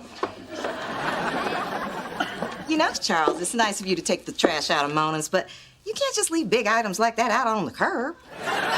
So, Martin, I see you still honoring your Boy Scout commitment by helping a little old lady.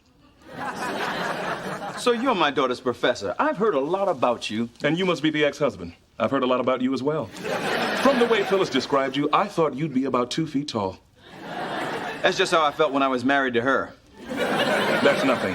When I was married, I only felt the crumbling facade of my will to live. Well, that's all behind you now. Marty and I are on a 3rd date.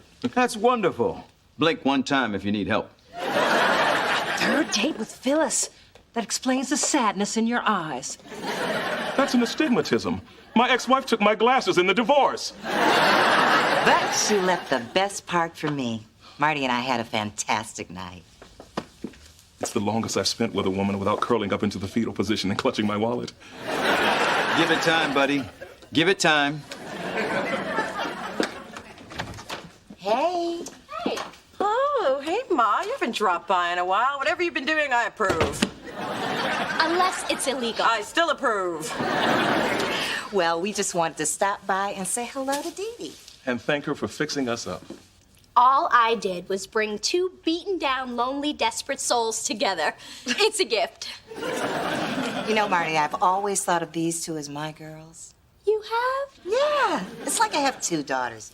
One gives me boyfriends, and the other one gives me problems. Those problems fill your days, old woman. It was my pleasure. I'm just glad you 2 are getting along.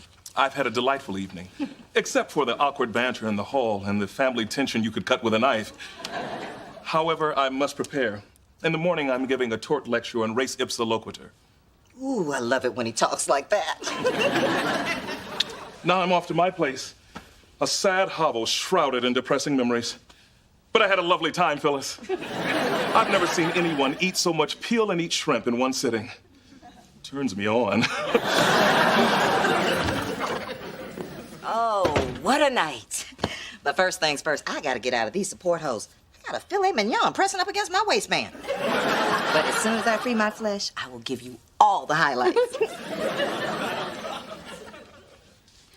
Things are working out just the way I hoped. With the professor? No, with Phyllis. When Professor Wilkins asked about her, I figured it was the perfect opportunity for your mother and I to share a special bond. Okay, but just know that being Phyllis Thorne's daughter involves 24-hour access, a daily guilt trip, and a thumb callus from coupon clipping. I think I can handle it. Someone get in here. Mama needs some help with these pantyhose. They're stuck around my thighs. I'll help advice? Make her stand up so you have gravity on your side.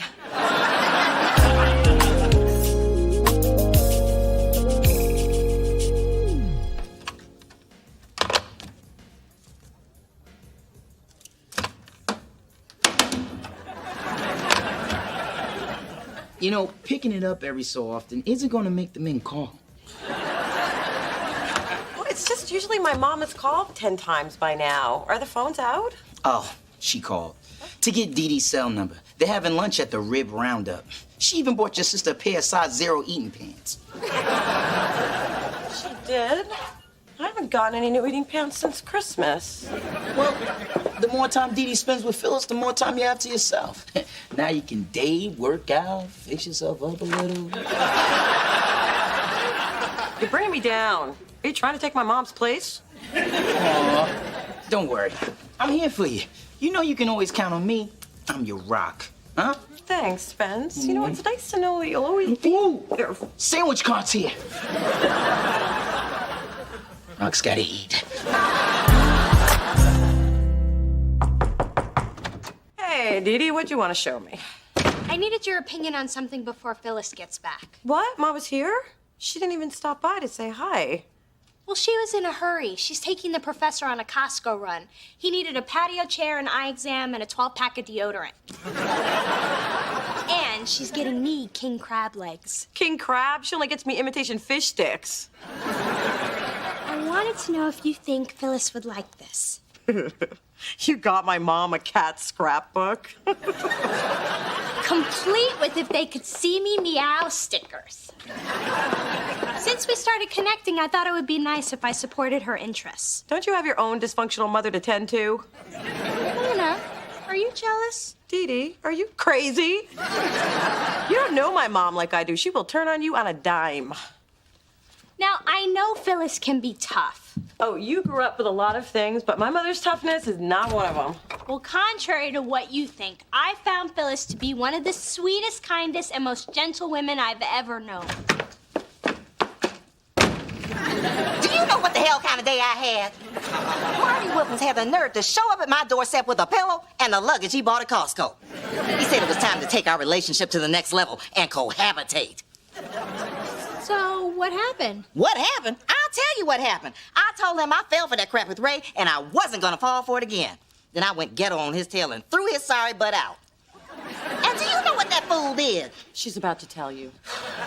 I'll tell you what he did. I just got a call from animal control. He turned me into the city. I got 5 cats. That's 1 cat over the legal limit. Now I got to get rid of one of them. And do you know who I have to thank for this mess? You. That is what I affectionately like to call the turn.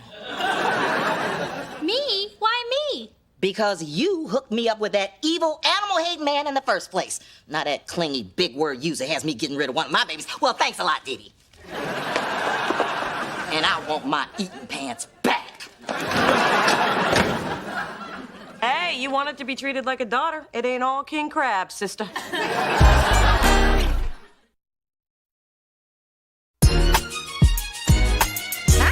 Without my cats, and they can't make it without me. Captain Midnight is diabetic, Valentino suffers from depression, Eartha Kitty is bulimic, Commander Paws has anxiety issues, and then there's Fred.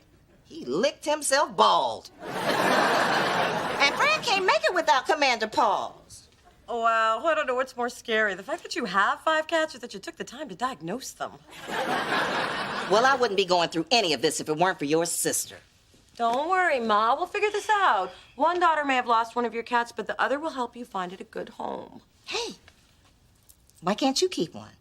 Because, dude, every time I looked at it, it would just remind me of the horrible, horrible injustice that has been done to you by Dee Dee. Ooh.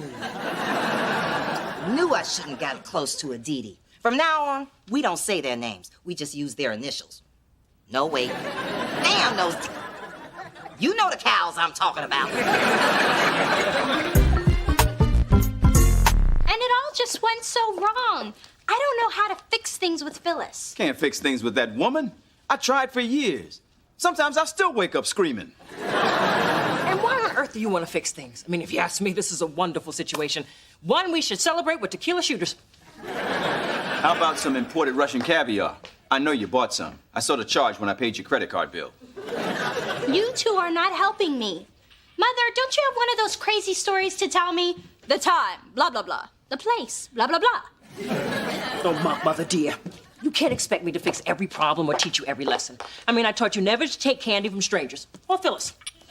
No running with scissors, unless you're chasing Phyllis. I can't believe I got myself into this. Honey, the only suggestion I have is to talk to Mona. If you can find a 15-minute window when Phyllis isn't sprawled on the couch eating a bag of pork rinds.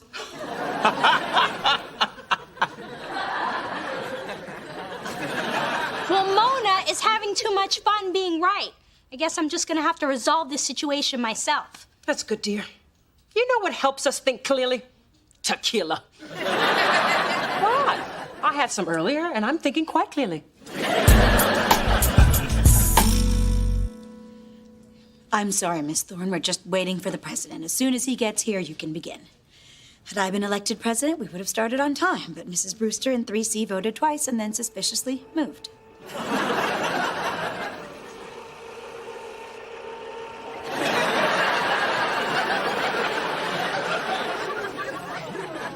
Okay, people, what do we got tonight?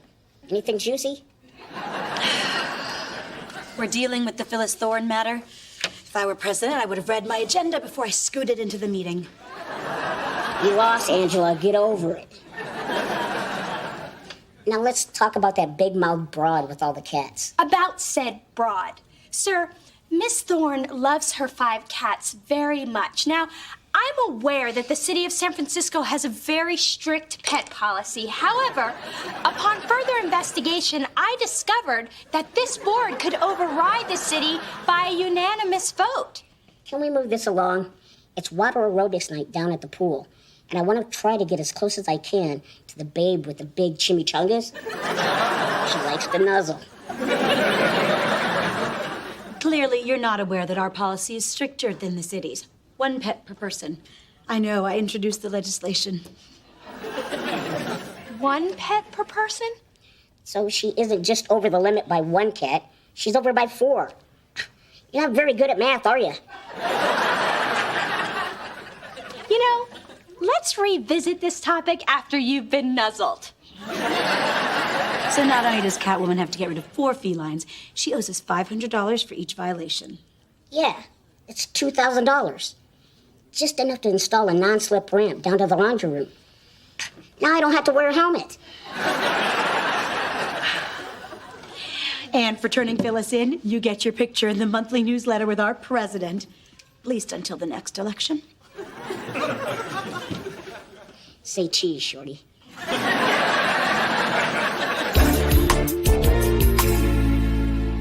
Oh, come on, guys. I wouldn't ask you to take my mom's cat if I weren't desperate. I don't like cats. Unless it's on stage and I have a date with one of the dancers after the show. And I'd help you out, but I already have Smokey. I'm a 1-cat man. Besides, you know how she is.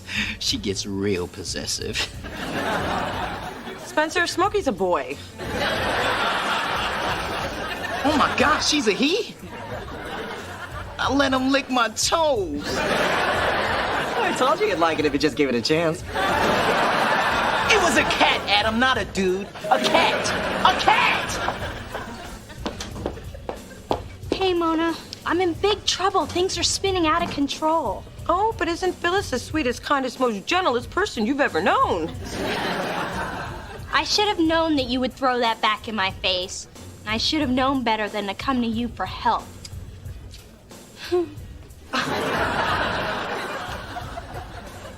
Dee Dee, why don't we go in my office so we can talk about this?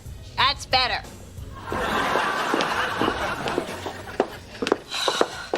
Dee Dee, why is being close to my mother so important to you? It's not even that important to me.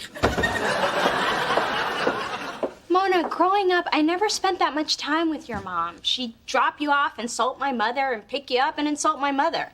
That's not fair. Sometimes she cursed out Dad, too. I know. That's how I learned the term trifling Negro. Anyway, when I moved into the building, I saw it as a chance to get closer to both you and your mom. I conquered you, now you love me, and I want the same thing with Phyllis. I know you do. I could have been more helpful. I guess I was just feeling kind of jealous. Well, you won't be when you know the situation I'm in. Because when Phyllis finds out what I did, she's gonna kill me, bury me, and not tell anyone where my little body is. Wow, you really have gotten to know her. Well, we've got no one to take my mom's cats. What if we declare Phyllis legally blind and make Eartha Kitty a seeing eye cat? You think your mom can get the cat to lead her across the street? My mom can't even get Eartha to stop peeing on Captain Midnight. Hey, maybe the cats could live at the Thorne Mansion. Please, they'd end up as wigs. Except for Bald Fred, the best he could make is a skull cap. There you are. Look at the headline on my condo's newsletter. Catwoman breaks property clause, CLAWS. Oh, I get it. Claws. That's kind of clever, right? No. And guess who ratted Catwoman out? What a pretty woman I've never seen before. I also got a notice telling me I owe them $2,000, thanks to you. Phyllis, I can explain. Can you explain it to my 5 cats why I gotta put them in the bathtub and let them fight it out gladiator style? That's better than anything we came up with. See, this is what I get for getting too close to you. Now, wait a minute, Ma. Let's look at this another way. Yes, another way. Did I say you could speak? Go ahead, and this better be good. Oh, there is an upside to all this. In fact, the more I think about it, it's a terrific opportunity. How? Well, this whole cat situation is a sign. It's time for a change, and the only solution out of it is to move. I thought I told you this had to be good. Yeah, I thought she told you this had to be good. Oh, I spoke, sorry. If you move, you can keep all your cats and leave behind the memories and ghosts of Ray and all your past relationships. I mean, let's face it, Ma, it's time for a new start. So you telling me I have to pack up all my stuff, leave the only home I've known since I left your father, and change over my whole life?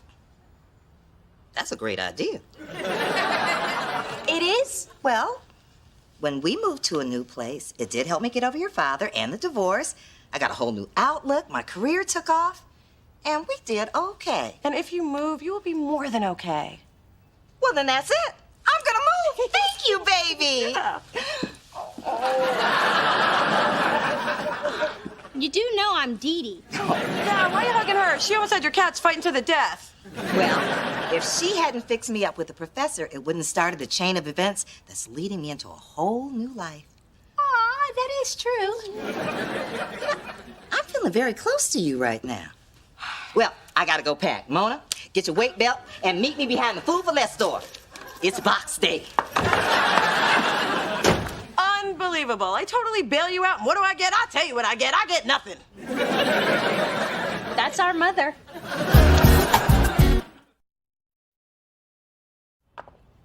Double threes. Hello? Oh, Ma, where are you? She wants us to look out the window. Okay, this better be good. Hey, I see her. She's waving at us from that window across the street. What? What do you mean you're thinking about renting that apartment? We have got to stop our mother. Our mother? That's your mama.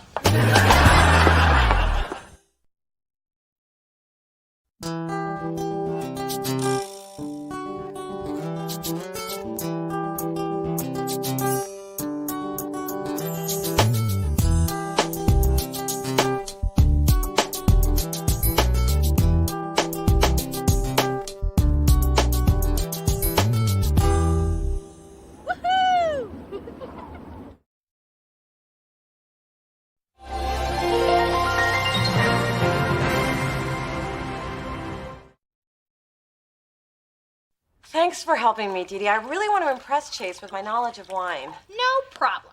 Now, this is an Australian Shiraz. I want you to smell it, sip it, then roll it around on your tongue and say the first thing that comes to mind. Grapey good. Unless it's that. Hello, hello.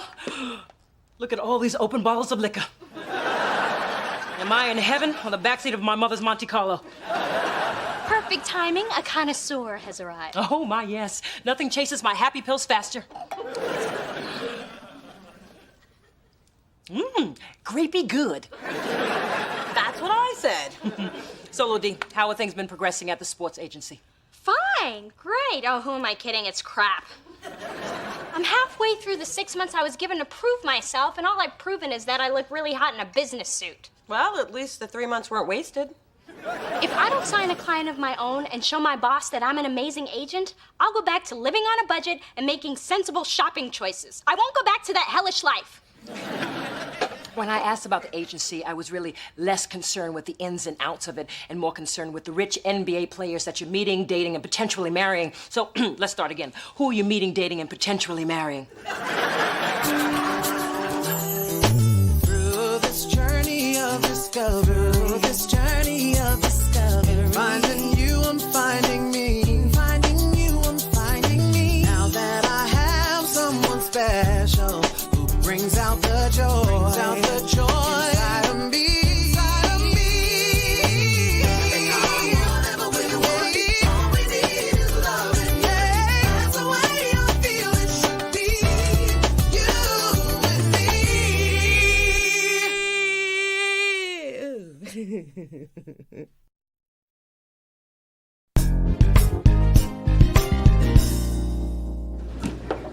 Hey, Brett, got a second? Absolutely. Let's walk and talk, Thorne. Try and keep up. I always do. Not so far. Well, I've put together a list of athletes without representation that I'm gonna go after. Tell me what you think. Yeah, sure. Let's see. Taylor's rotator cuff is trashed. Johnson's career is over next season. Oh, Carmelo Anthony just signed with BDA this morning, so you were like this close to getting him. That's heartbreaking. Thank you. All right, what about Dwight Mitchell? You're gonna try and sign Dwight Mitchell? That's very cute. Sounds like a great way to waste your last 3 months here. Is there something I don't know about him? Only that every agent in the sports world has already gone after this guy and failed. Oh, does every agent include you? Well, wouldn't technically say Oh, I so failed because Brett Mahoney failed at something. Hey, failed. It's a little harsh, all right? Especially when the task is impossible. Dwight Mitchell doesn't trust any agents. Oh, was this before or after he met you? His wife, Alana, is an attorney who negotiated a pretty decent NBA contract for him. Besides, he hates anyone in a suit. Nice suit, by the way. Well, his wife can't possibly get him the endorsements that I can, and that's where the crazy money is. And in your case, maybe Dwight didn't hate the suit. Maybe it was your hanky. Do you own like 100 of these? I really don't know why you're trying so hard, because it's not likely you're going to thrive in this business, Thorne. I mean, generally speaking, athletes are more interested in sleeping with women than being represented by them. Who do you think you're talking to? There's no difference between the two of us. God says there is. I'm tired of you constantly reminding me that I'm a woman. At the end of this week, this woman will have Dwight Mitchell as a client, and you'll just have your hanky. Thorne, I mean, don't get me wrong. I love women. My housekeeper's a woman. My ex-fiancée is a woman. And the person ending this ridiculous conversation, a woman. And the person who's not going to be working here much longer, A woman. Not you. All right, here's what I've learned about wines. Red needs to breathe, not all whites need to be chilled, and pink goes in a box in your crazy aunt's trailer. Well, keep on learning so I can keep on sampling. look who's here. Drew! Well, I meant your father, but whatever. Hey, I thought you weren't allowed to watch him after Big Dee Dee found you asleep and Drew trapped under a giant pile of wigs. Tonight's an emergency. Dee spotted immigration near the house, so she grabbed the maids and the nanny and they're holed up at Neiman's till the heat dies down. Sometimes I think she loves the help more than me. Don't just think it. Oh my God. You would not believe the day that I have had. Drew! It's like I'm invisible. Ooh, cheesy. Brett, the person who's supposed to be showing me the ropes at the agency is a freaking pig. And not only is there a glass ceiling at work, but Brett is standing on it, smiling down at me and giving me the finger. But you would never treat a woman like that, would you? Would you? That's right, because you know women can crush men. You're scaring my boy. You're scaring me. What happened? Brett told me that I will never be a successful agent because athletes are more interested in what's between my legs than what's between my ears. He said what? You heard that? I'm the father of 2 daughters. When you started puberty, my hearing improved. Well, Brett's just trying to get inside my head so I'll fail, but I cannot fail. I will not fail. Daddy, bring Drew by when you're done here so I can tell him the story of the little agent that could. Wow, things are so much different at Delicious. The worst thing I've experienced is Adam staring longingly at my chest. He does the same thing to me. I can't believe my little girl's got to put up with this Brett guy. I agree. Creating a hostile work environment based on gender is cause for action. Kai sent me to a sexual harassment seminar. I have to ask how many licks it took to get to the center of a Tootsie Pop. What? It's different for everybody.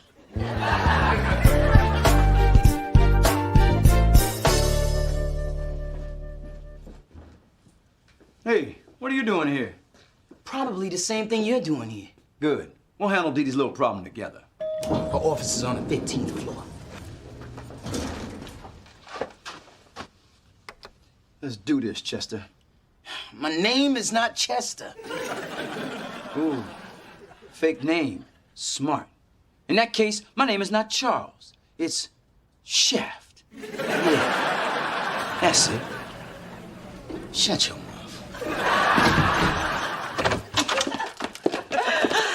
Oh, Lorenzo. Hey, Mona. Long time no see. You've been hiding from me. Last time I saw you, you kissed me on the forehead. There's nothing more to say. Except she got a man. How you feel about that? Oh, well, we're still neighbors. Maybe we can get together sometime. I guess you didn't hear me the first time. She got a man. So it's true what they say? You really can't reheat a souffle? Oh, you can reheat anything. Wait, we're talking about food, right? I know your restaurant has a strict policy against interrupting patrons, but I really need to speak to Dwight Mitchell. It's just that... Stop hanging up on me! Hey, we came to cheer you up. We've got $1 Million Baby, Monster, and Kill Bill. And a box of milk duds as big as your daddy's head. I wish I wasn't so busy trying to get to Dwight because a movie about killing men really sounds delightful. Well, Mom and I swear by these movie marathons. Women who are worse off than you. A couple of those movies might skip. With Mona's life, we've used them a lot.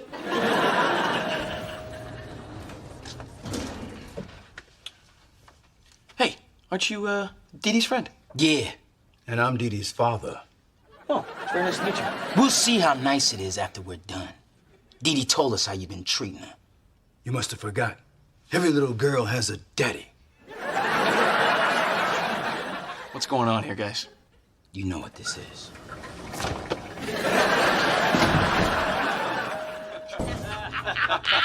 Yeah, well, Brett, I'm glad we could work out a little misunderstanding. Absolutely, absolutely. I'm gonna have my assistant messing you guys those tickets first thing in the morning. Courtside, right? Hey. Cheerleaders up close. You the man, Brett.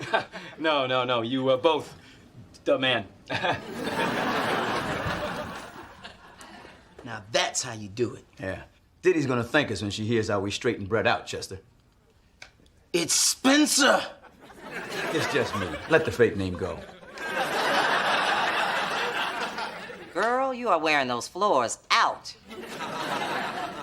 I'd never admitted to Brett, but I can't even get close to Dwight Mitchell. Cell phone blocked, email returned, home phone click. I need a new strategy. What would an aggressive, conniving, ruthless man do? You know what you need? I'll tell you what you need. You need a resourceful, smart, sexy lady. Ooh, do you think your mom is available? I'm talking about me. I can hunt down anybody. A little skill I use when one of my crazies skips out on their therapy bill. You give me the make and model of Dwight's car, and I will call my friend at the DMV and get his butt towed right to your doorstep. She can do it too. That's how she got my prom date to show up. Good morning.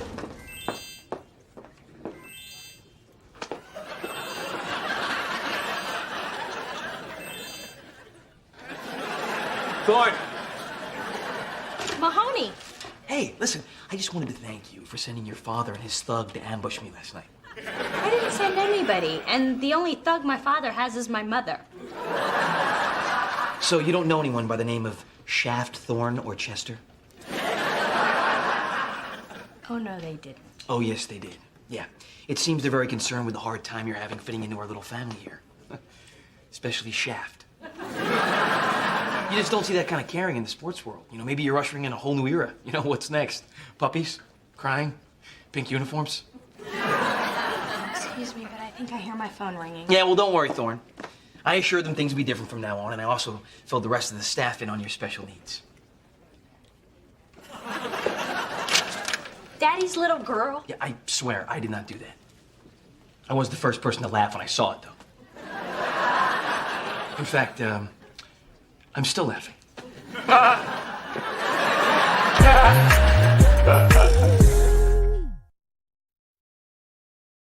I can't believe Dad and Spencer had it in them. But if it makes you feel any better, nobody's ever stood up for me like that. Let me tell you a little story. The place, the churro shack, the time. Am I not suffering enough? Hey, the middle class has stories to tell, too. Go ahead, baby, tell your tale. I was a young girl kneading dough under the hot summer sun at Six Flags. My coworker, Artemio, would mold his dough into obscene shapes and force me to fry them. Now, I was too afraid to report him, so I just ate the dirty churros quickly so the children wouldn't see them. Now, I gained 20 pounds that summer and was fired for not fitting in my uniform. That's it? You're my kid and I'm bored. The point is, I always regretted not fighting back, and Artemio ruined my love of deep-fried dough. For a week? I can't tell you how many times I was skipped over for promotions because I was a woman, but I never did say anything because I needed the job, and I was a single mother to miss eye patch, orthopedic shoes, cavity, and every tooth over here. Dee Dee, you have a chance to do what we didn't do. So you've got to show the guys in your office that you're not the incapable, fragile female they think you are. And I'm going to help you because you got me fired up. I love it. Two sisters and a little boys club takedown. Well, how come only Mona can help? You're sitting next to the most vindictive woman in town. And by vindictive, she means crazy. And by town, she means planet. Well, that was a bust. This is my kind of gym. The 2-year wait list just for a membership. If I can't get a membership, I can't work out. It's perfect. We're just gonna have to go with plan B. We'll wait for Dwight to come out. After he trains, then I'll pounce. His endorphins will be flowing, he'll be in a good mood and receptive to my pitch. Or he'll be tired, sweaty, and annoyed at the sight of you. Hey, there's a coffee cart. I'll treat. Okay, but let's make it fast. Thanks, Tony. Oh my God, there he is! Dwight! Dwight! Dwight! Whoa, slow your roll. I mean, you ladies are beautiful, but I'm happily married. Here's a little something to remember me by. Thanks for being fans. He thinks I'm just a groupie. He thinks I'm beautiful.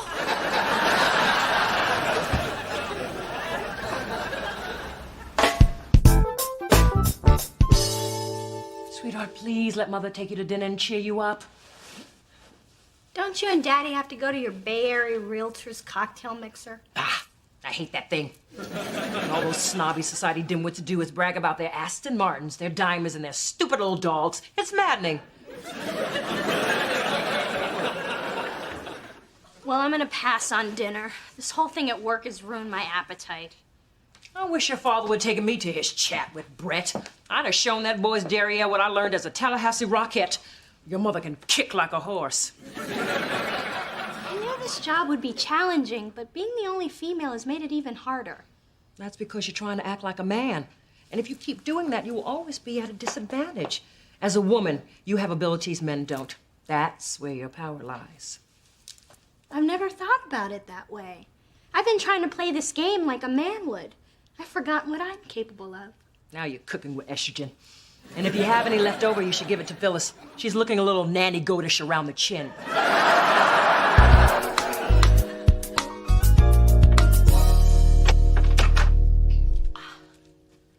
This spa is amazing. But are you sure we're gonna find Dwight's wife here? Yeah, pretty sure, because she's right there. Some backup you are. You don't even know who the mark is. Okay, now here's the plan. I'm gonna introduce myself to Alana, work my magic. You watch the door. I don't want to watch the door. I watched the door at the gym. You see how that went? Then clear the room. Do you think you can do that? I've been doing it since elementary school. Excuse me, ma'am. It's time for your treatment. I've already had my treatment. Well, it's buy one, get one free day. Well, in that case, should I get the saltwater scrub or the seaweed wrap? I don't care. Just get out. Alana Mitchell? Hi, my name is Dee Dee Thorne. And this is the quiet room? Let's take advantage of that. You need some muscle? You want me to throw her off her chair? No! Just watch the door and wait for my signal. Okay. What's the signal? Just give me some room! Perhaps you two will be more comfortable at the city pool? Hi. Sorry, I'm a sports agent. Smooth. Maybe next time you should be the muscle.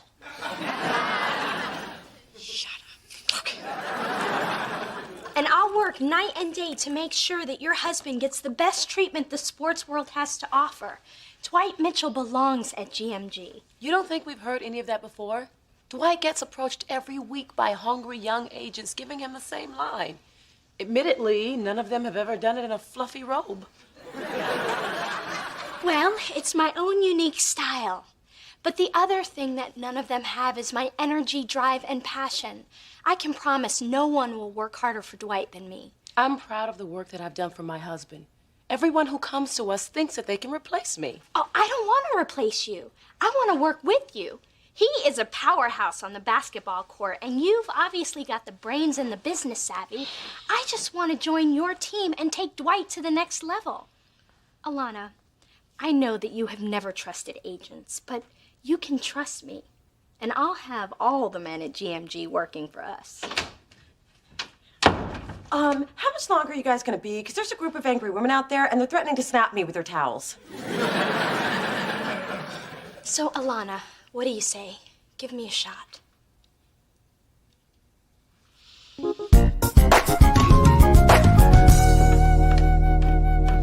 Good morning. Thorne. Hey, should I hide my office? Any more of your family on their way in? Sorry, Mahoney, you can't get to me today. Give it time.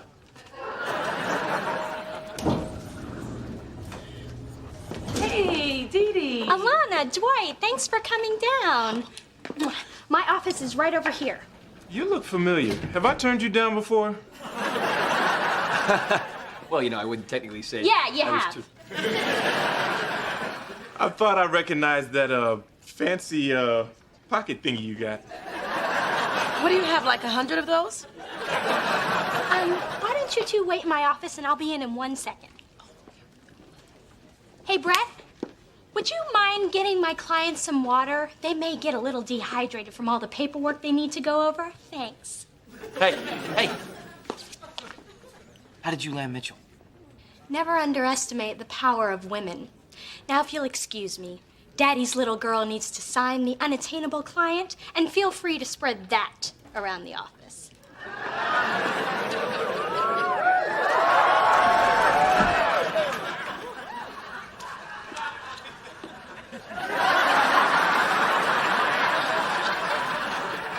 Back to work.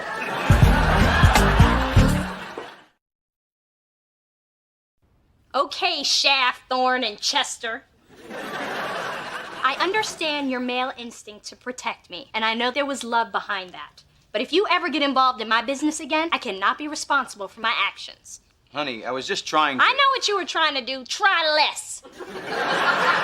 Did she say try less? I think she did. Talking to me? Now, The daddy. Brett mentioned something about courtside seats. She knows about the seats. Hand them over. Show some mercy, woman. Show some tickets, Shaft. Cheerleaders dancing in front of you and hot dogs brought to your seat. You're taking away all that's good in the world. Now that's how you do a shakedown.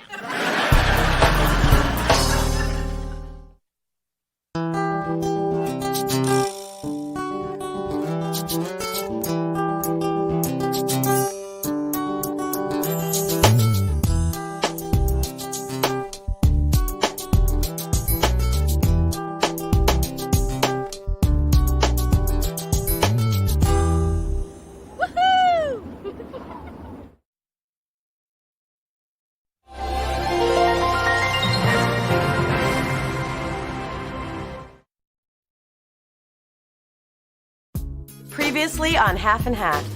You know, Naomi, there was a time when I just smile and let your arrogance slide, but that time is not now, so get your ass about my chair. Hi.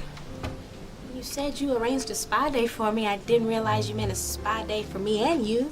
You said you needed a massage, and I've really been enjoying spending time together. Just want you to know how much. I'm sorry. Just can't handle this right now. You haven't returned his calls. He has no idea what's going on.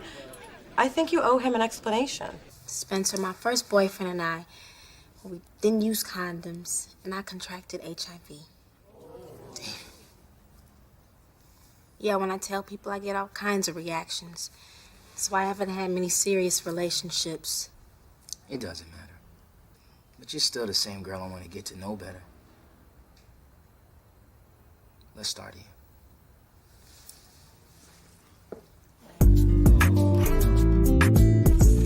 Been bowling since high school. That was so much fun. Not for me. You kicked my butt. That's why it was so much fun. Hold up. The lady said no jalapenos. Spencer, it's okay. Nah, I want you to have them the way you want them. Waiter, take these back. And don't just pick the jalapenos off the top. Cause I don't know.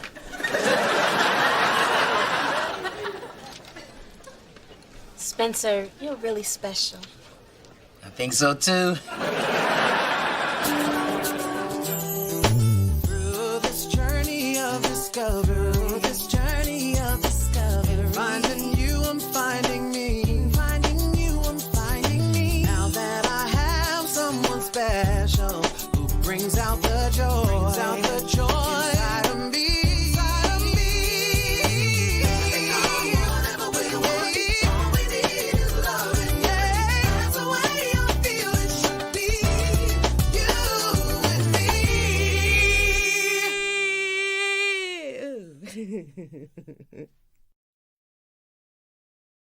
So, ladies, I just got my shooting script for Junior High Horror 3D. Hey, Mona, listen to this.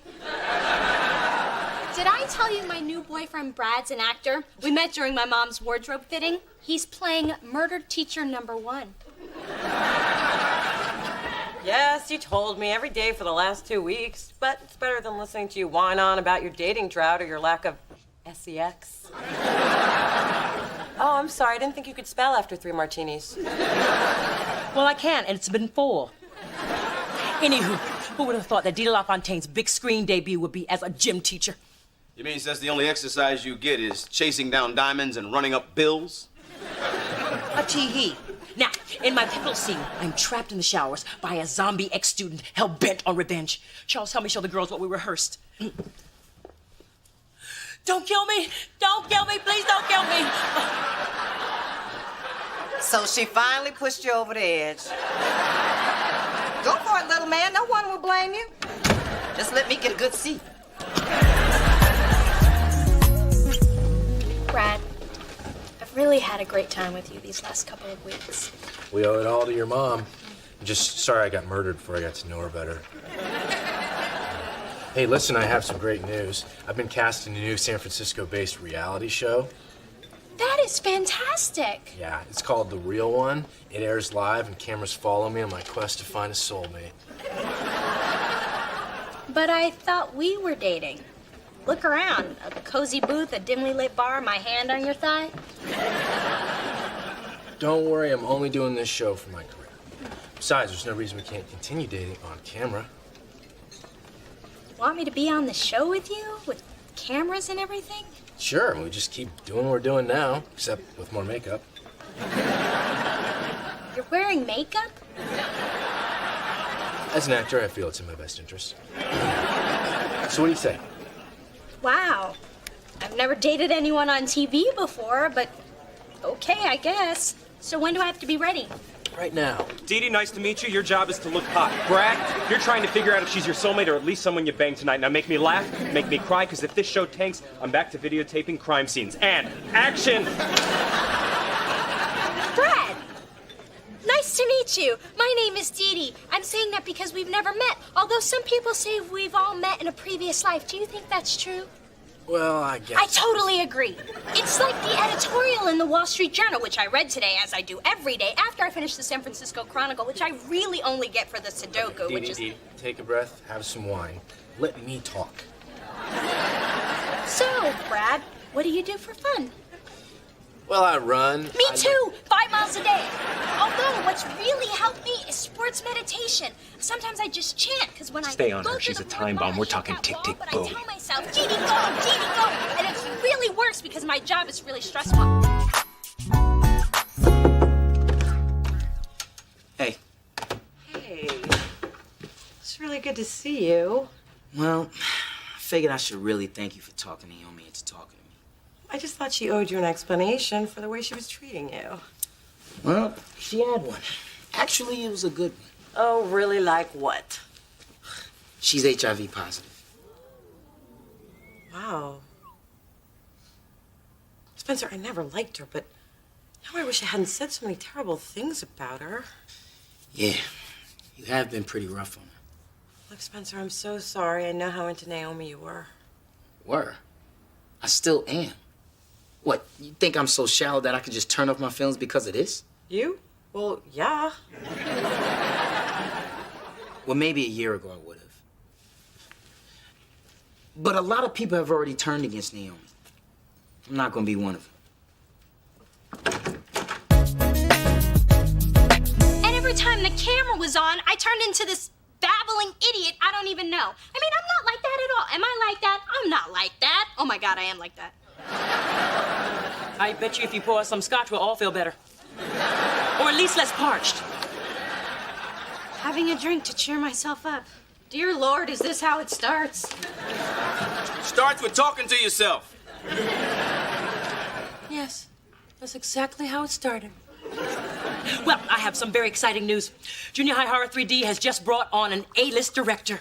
Congratulations. Who is it? Tim Burton? Wes Craven? Ludwig Kapik. He has brought us some of the world's favorite Czechoslovakian films, including the highly praised A Pierogi for Pavel. As an auteur, he has changed my part dramatically. Didi LaFontaine will be doing a nude scene. Bare, buck, naked. That's fantastic. It is? It is? Of course it is. And your mother's got the back porch to pull it off, too. Mom, how much of this do I have to drink to forget what he said? You need a little bit more than that. Bringing your sister to watch her boyfriend on a date with another girl? We should have our own reality show called I'm with Crazy. Oh, Brad's date's a hottie. Since when does blonde, silky hair and big jugs make someone hot? Since man walked upright. Wow, he likes her. I can't believe it. I thought he liked me. I'm sure he's just pretending to like her for the show. Brad's not that good an actor. Didi, is dating this guy on camera really worth it? Let's see. Boyfriend on camera, or back to lonely nights and weekends relying on you for something to do when you're not too busy with your boyfriend. Yeah, it's worth it. And cut. I think we got us a hot new romance. I need to talk to Brad for a second, Cindy. Why don't you use that time to button your blouse? If you can. Brad doesn't seem to mind. Do you, Brad? Look, I've given it some thought, and I'm not really comfortable competing with other women. Let me guess you heard about Jennifer. The massage in the hot tub was totally innocent. I didn't hear about that. Oh, then it must be about Renee. She just likes to talk with her top off. I must have missed a lot of episodes. Come on, Dee Dee. It's my job to make this stuff as stimulating as possible. Was sticking your tongue down Cindy's throat part of your job? You know what? Last time I checked, I was the one picking the real one. And Dee Dee, you're not it. You're breaking up with me? Get a close-up. I want to get the look of shock on her face. You're filming this? That's the look. We got it.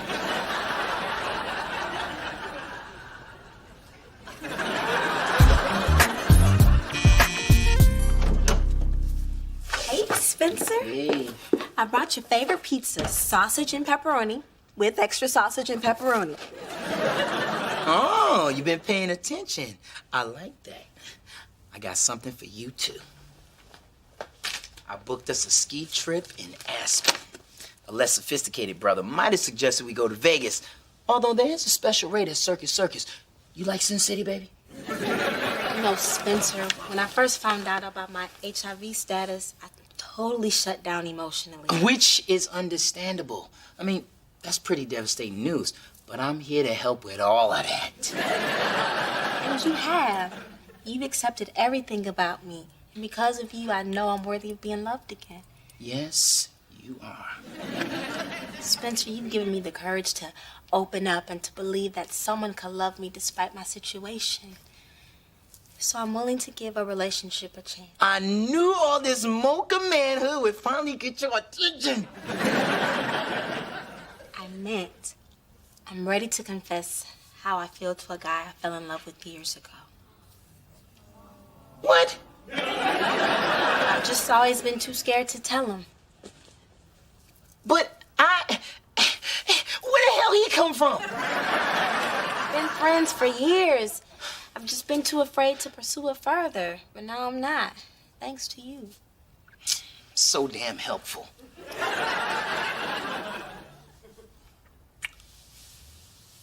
I'll never forget what you did for me, Spencer.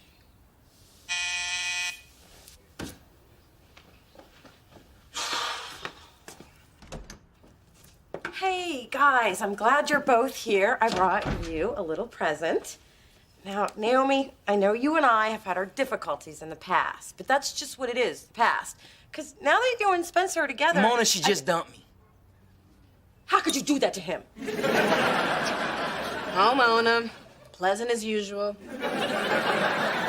Spencer, I hope we can still be friends. He's got friends.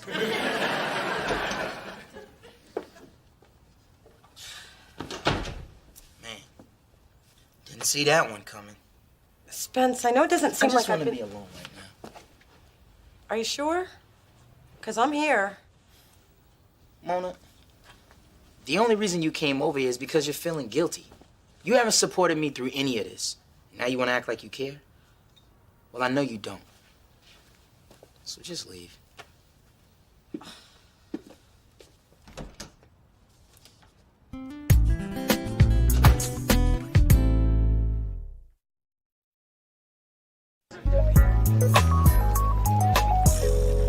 Where are Dee Dee and Spencer? It's not like him to miss a free meal. He's not speaking to me, so I'm guessing he's not eating with me either. Hey, your father and I shared many a silent, angry meal together. Those were some of our happiest times. I really blew it, Ma. Spencer's completely shut me out. Oh, baby, sometimes when the people you love tell you to leave them alone, it just means they need you more than ever. That's why I have 5 keys to your apartment and a ladder for the window.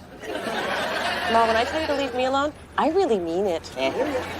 Okay, people, I'm here, and I don't want to talk about last night's TV disaster. I'm sure nobody saw it anyway. Oh my gosh, you were on the real one. You're desperate Dee Dee. You look more haggard in person. Yeah, but who wouldn't after that humiliating breakup with Brad? Okay, one person saw. Dee Dee, from the real one. Don't deny it. I can tell by the neediness in your eyes. I love you, Dee Dee. Okay, Mr. Nutty, moving along. Oh my God! I've been branded Desperate Dee Dee from the real one. I'm gonna die alone. You could always get some cats.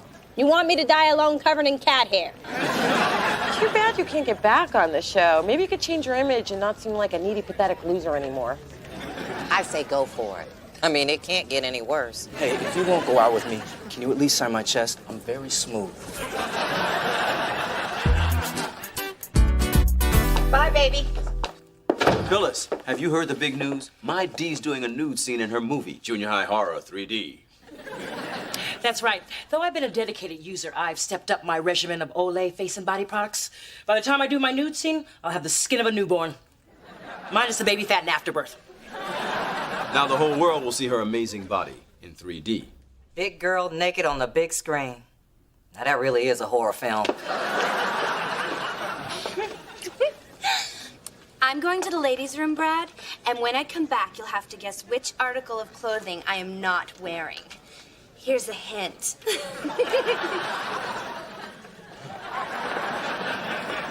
God, I love that girl. Hi, Brad. Dee Dee, what are you doing here?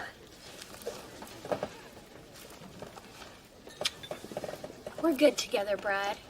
You know it, I know it, and 88% of viewers who took the online poll know it. Brad? I thought you liked me. I scribbled your name on a body part I was gonna pour honey on later. I'm sorry, Cindy. Oh, don't look so sad. You'll be okay. Sluts tend to land on their feet. Well, actually on their backs, but you know what I mean. Actually, I'm happy for you, Dee Dee. After your breakup with Brad, there was just something so desperate about you. Like you hadn't had a date in a really long time. It's clear you need Brad more than I do, so you take him. You'd sacrifice me to make Dee Dee happy? Cindy, you're amazing. Am I, Brad? Yeah, you are. Cindy, you're the real one. Oh, hell no! You can't reject me twice, please, Brad. She's not the real one. I'm the real one. Say I'm the real one. Say it, say it. So totally made the right choice.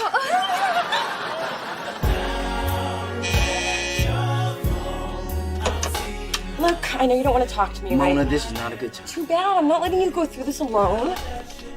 Oh my God, you're binging. It's like our first year of college all over again. It's how I gained my freshman 15. I gained 30. It was a thick year. Spencer, don't do this. Remember all the books the nutrition counselor made us read that said we were just hurting ourselves? Books lie. Marshmallow cream is my friend. Don't worry. The on-screen fiasco will blow over just as soon as the next media whore gets his or her 15 minutes. Hopefully it'll be me. Miss LaFontaine, I need to see your body before a nude scene. I hope you don't mind. Mind? I'm an actor, Mr. K-Peck. A tool for you to create your cinematic vision. Implement me. Mom! You sure? Your father doesn't care, so why should I? Oh, no, no! I cannot work with this. What have you done to yourself? Well, I've had 2 kids and I've been around the block a few times, but you... This is not body of middle-aged gymnastics coach. This is nubile teenager. A virginal nymph wandering the forest. I need old, wrinkled flesh. Oh, please don't fire me because my skin is so supple. Ludwig not fire you. We'll get wrinkled body double. I saw old black man playing socks outside gate. Get the old black man playing socks outside gate! Oh, thank God. I really didn't want to be naked on screen. But thanks to my Olay products, I might be up for the younger acting parts. Perhaps as Halle Berry's twin sister. Hey, stop. I don't want you doing this nude scene. The truth is, I never wanted you to do this. I don't want the whole world seeing what I see every night. Or every other weekend if I'm lucky. If that's what you want, darling, I'll tell Ludwig he'll have to get a body double. As long as you're happy, I don't even care if it's an old black man. Thanks, Dee. I think a more appropriate thank you would be a trip to Tiffany. I'll get the Bentley and the black card. That performance was inspired. Daddy had no idea you were playing him. He never does. Marriage has actually improved my acting. You can't beat cheese in a can. It's so damn convenient. Spencer, I am so sorry I let my feelings about Naomi get in the way of our friendship. Me too. And I promise to be more supportive of your relationships from now on. And if you want to talk about Naomi all night, I'll listen. The thing that gets me is, it didn't matter to me that she has HIV. I just wish I could have shown her how evolved I am. Spencer, I'm sure Naomi saw that. You've really grown since the guy I knew in college. You think so? Yeah. But let's make sure you don't grow too much. I've always said you're never too old to take care of your skin. You should know. You're in your early hundreds. Phyllis, you should use this Quench body lotion on your elbows. Yeah, they're like sandpaper. Nudged me early and damn near cut me. Mona, can you rub some lotion on my back? I'm having a little trouble reaching on account of my massive biceps. Sorry, I don't rub anything on anyone who doesn't take me out to dinner first.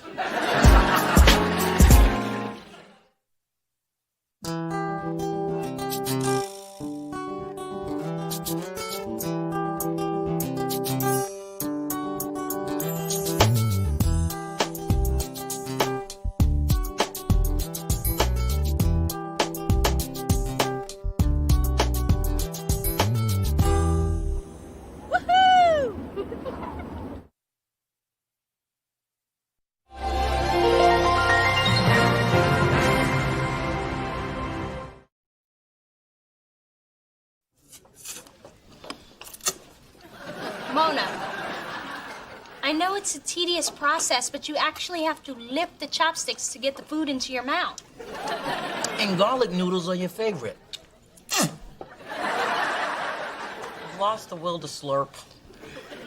We just wanted to take your mind off your breakup with Chase. But you brought me to a restaurant that Chase and I have been a million times. We sat here. We kissed over there, over there, over there, over there. All that loving, and you still managed to drive him away. Shocking. Through this journey of discovery, finding you, I'm finding me, finding you, I'm finding me. Now that I have someone special who brings out the joy, inside of me.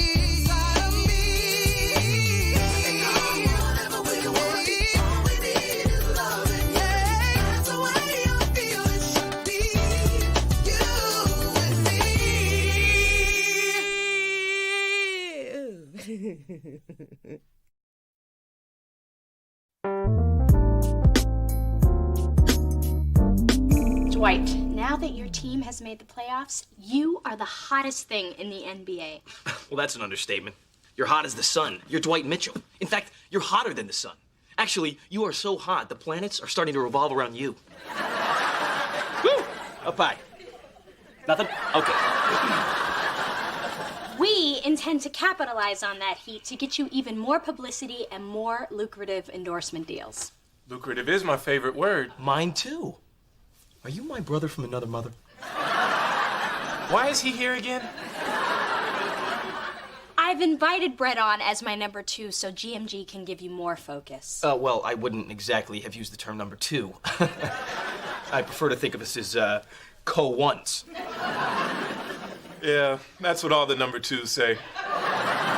Jockeying for position aside, we see you on the cover of GQ wearing Air Mitchells and eating Wheaties from a box with your picture on it. Do you like what you see? Because it could be Esquire with Cocoa Puffs. Why can't it be both? I like the way you think. I think the way you think. The point is, your co-ones got your back. Good, because there is a situation I could use your help with. The paparazzi has been all up in my business ever since they found out I was on the short list for league MVP. I know. Your wife and I had lunch last week. To help Alana get away from photographers, I had to fake choke on a buffalo wing. Those bastards didn't even try to save me. The fake choke. I taught her how to do that. Co-ones, right here. Well, what's going on is kind of complicated. Discretion is key. Dwight, it is our job to do anything, and I mean anything, to help you focus on getting that championship. Hell, man, if I could, I'd offer up a kidney.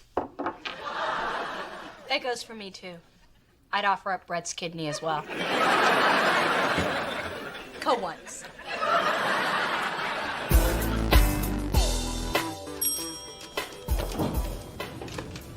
Hey, Mona. How are you feeling today? You know, we're here to help you turn that frown upside down. Let me tell you, you are looking radiant from head to toe. Want to know my beauty secret? Heartbreak and gut-wrenching despair. Radiant? You went too far. When have you ever seen Mona radiant? Good point. Now, in my experience of watching hetero hookups on MTV, this will go one of two ways. She'll either eat herself into a funk or spit venom on those close to her. Let's do a little experiment. Hey, Dave, go offer Mona a donut. Why would Just do it! Mona, may I offer you a donut? I don't think so. Damn, I never seen her pass up a cream filled. We're in trouble. Venom's a-comin'. Listen, Dave, if you cared as much about overnighting this package as you do about stuffing your face with donuts, maybe you'd get a promotion and not have to ride a skateboard to work. I'll make sure it gets there by morning. Damn, Skippy, you will. And what are you looking at? Compared to you, Dave looks like a genius. A genius is a very smart person. Mona taking charge. You keep this up, I won't have to come in at all. More time for the shooting range. That's right, black folks could be a part of the NRA too. Phyllis, how courageous of you to come out in the daytime wearing that. Well, everything. Next time, lose the wig and wear the dog. You'll look better. A tee-hee. By the way, what do you and your daughter have planned for Mother's Day? Well, she hasn't said, but I'm sure it'll be special. Yes, I am certain that little Dee has something amazing in store for the world's best mother. She's getting something for me. I don't think they perfected the face transplant yet.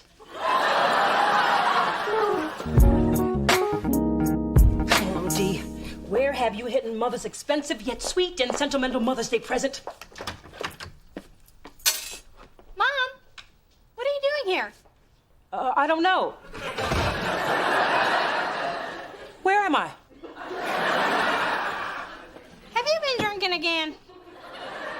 That would imply that I stopped. Mom, maybe you should go into my bedroom and lie down for a while. Oh, that's a great idea. I haven't laid in there lately. Unfortunately, neither has anybody else. Where is my gift? Ma. What the hell are you doing here? I live here, remember? What the hell are you doing here? I was just alphabetizing your spices. Let me guess, what's first, allspice? Sadly, it starts with pepper and ends with salt. You're cooking for Chase now. You can't keep feeding that big, fine man unseasoned food. Ma, I don't need you to clean my cabinets. I don't need you to do anything. See, I had some fresh vanilla bean, but now you ain't getting none. Ooh. Dee Dee, would you tell her that real men like some flavor in their food? Could you wrap up this little tirade? Chase is coming over. Well, that's all you had to say. I'm gone. But if he's hungry, make him some eggs. They don't need no damn spices. Mona, Chase is coming over? No, but I didn't tell my mother about the breakup because I don't need her remarks about how I've killed another relationship or any chance of her being called Grams, Nana, Mima, or Booby. Relationships are hard, whether you're in them or in the middle of somebody else's. I just got a call from a woman named Tatiana. She asked me to have Dwight Mitchell meet her for a secret late-night hookup at a hotel bar. What's that all about? Hello, have you been living under a rock? The man is having an affair. But I just had lunch with his wife. Dwight and Alana are very much in love. Did you get lonely living under that rock? Or did your naive, clueless, happy thoughts of stupid romance keep you company? You seem like you want to be alone right now. Great, leave me just like Chase did. Okay, bye.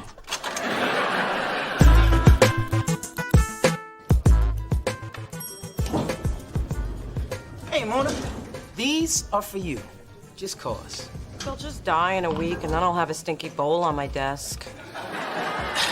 Mona, don't deny yourself flowers just because they die. Get back out there and pick some more flowers. Do you understand what I'm telling you? Yeah, you're using flowers as a metaphor for relationships. No. Try to follow. I'm saying get back out there and date somebody new. And now you try to follow me. You're a moron! You kinda are sometimes. Okay, here's a good problem to have. Both GQ and Esquire want Dwight Mitchell for the cover. You know what that means?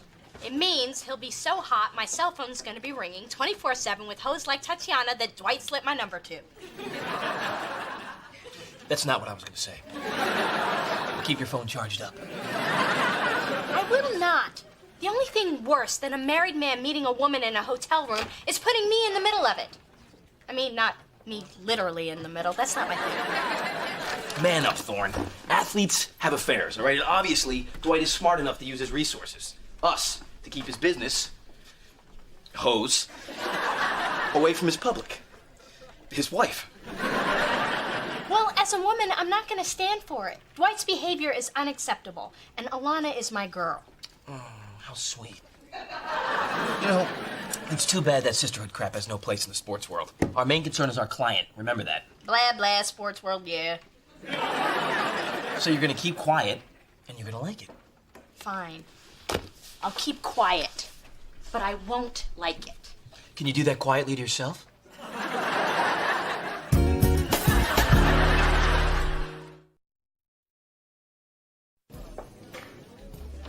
Places, people. Medusa's on her way up. I don't know if confronting Mona's a good idea. She scares me. Dave, the microwave scares you. Standing in front of it should scare you too. When the time comes and you can't fertilize an egg, don't come to me for extra sperm. You can bet on that.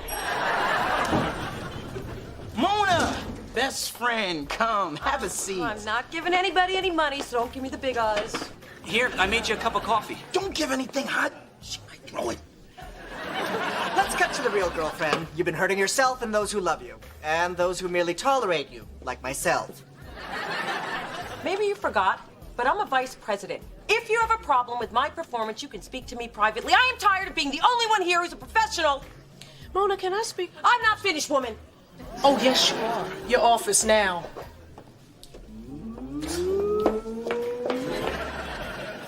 I know you're upset because I snapped at everybody. Screw them. You snapped at me. Now, let's be clear. I'm the head snapper in charge. Sorry. Don't be too sorry. I like the way you're keeping them on their toes. If I don't have to scream at them, then I don't have to remember their names. As far as I'm concerned, it's the big guy, the little guy, and the other guy. It's actually Adam, Spencer, I don't care. Listen, Mona, you gotta ask yourself, why would those three stooges go through all that trouble to call you out if you didn't deserve it? Now, maybe you need to deal with whatever is bugging you. No, I need to focus on work. I don't want to deal with anything. Dealing hurts. It's too painful. And once I start talking about it, everything just starts coming out. I mean, I really miss Chase, and he hasn't even called, and I want to call him. Okay, I'll let you deal with this alone. Ooh, doing a little online shopping? Perhaps for shiny jewels? No. Keep up, Mother. I have a job now. Oh, work stress. You know what clears that up? Shopping for shiny jewels. Coming. Ooh, a really big box. Looks like someone ordered something special for someone's special day. You Dee Thorne? Yes, but I haven't ordered anything. They only pay me to take it off the truck. I'll put it back on, dude. Later. Oh my God, it's from Tatiana. Yay, it's from Tatiana. Who's Tatiana? A whore. A whore who sells shiny jewels?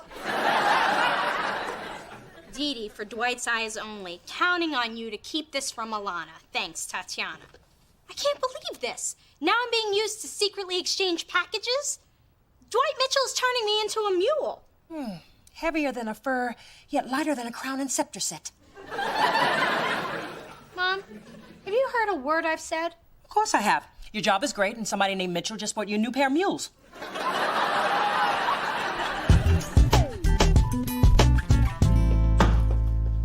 Hi. So what's the emergency, Thorne? It's my first Sunday in my brand new media room. I got 24 games going on 6 different TVs. All I need now is a hot girl to bring me a nice cold beer.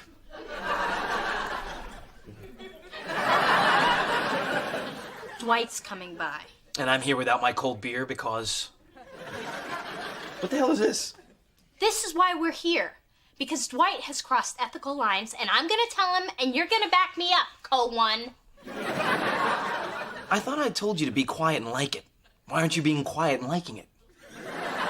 Well, that was before Dwight's lady friend sent her tawdry little present to my house.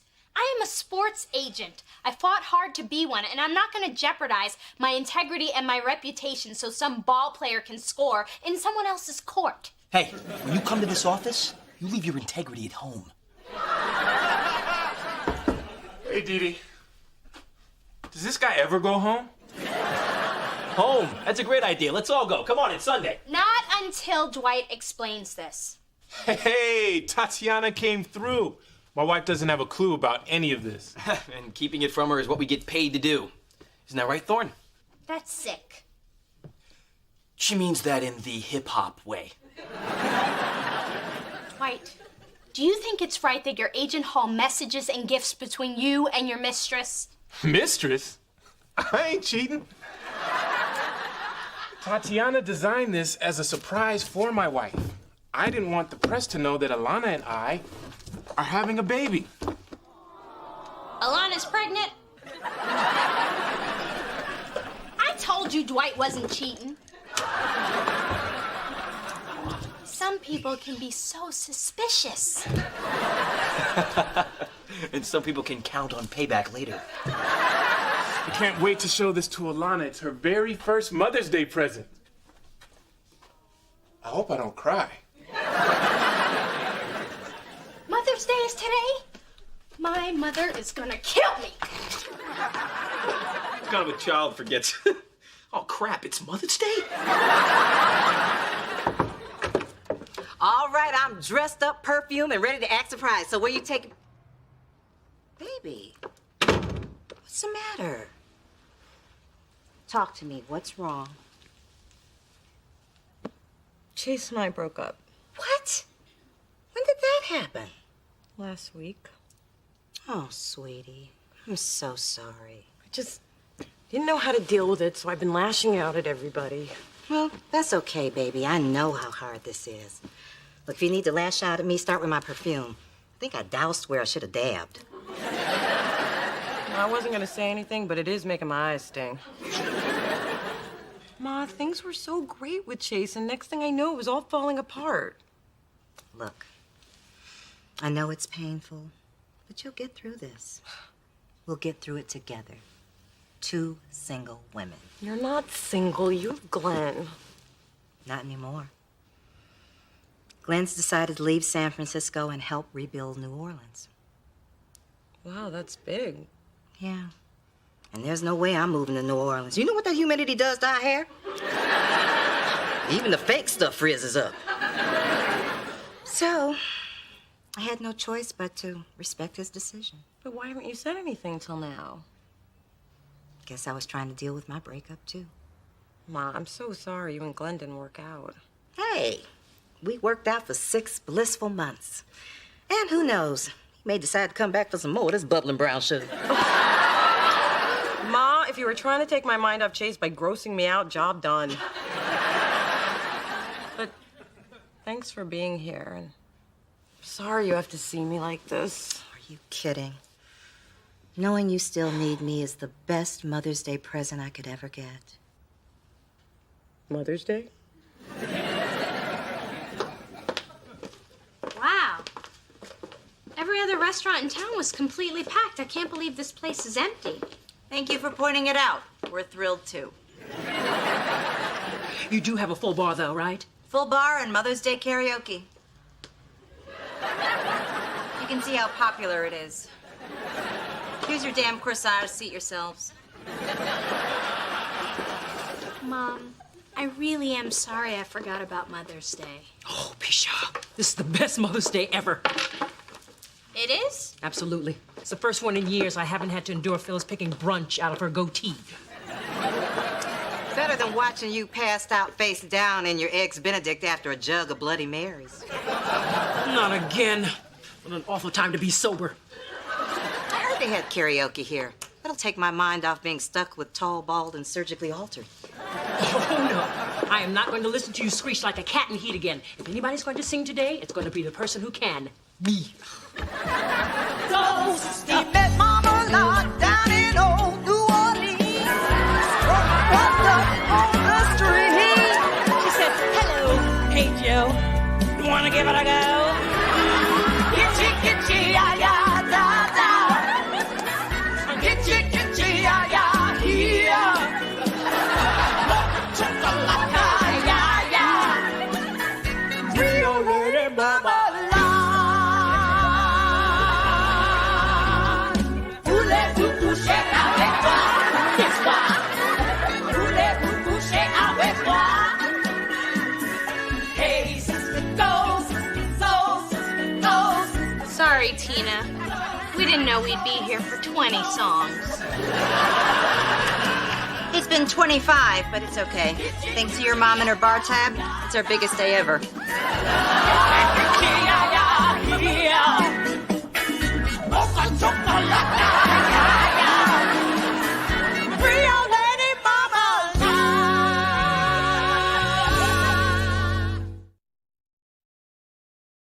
Dave, I brought you donuts to apologize for how I treated you.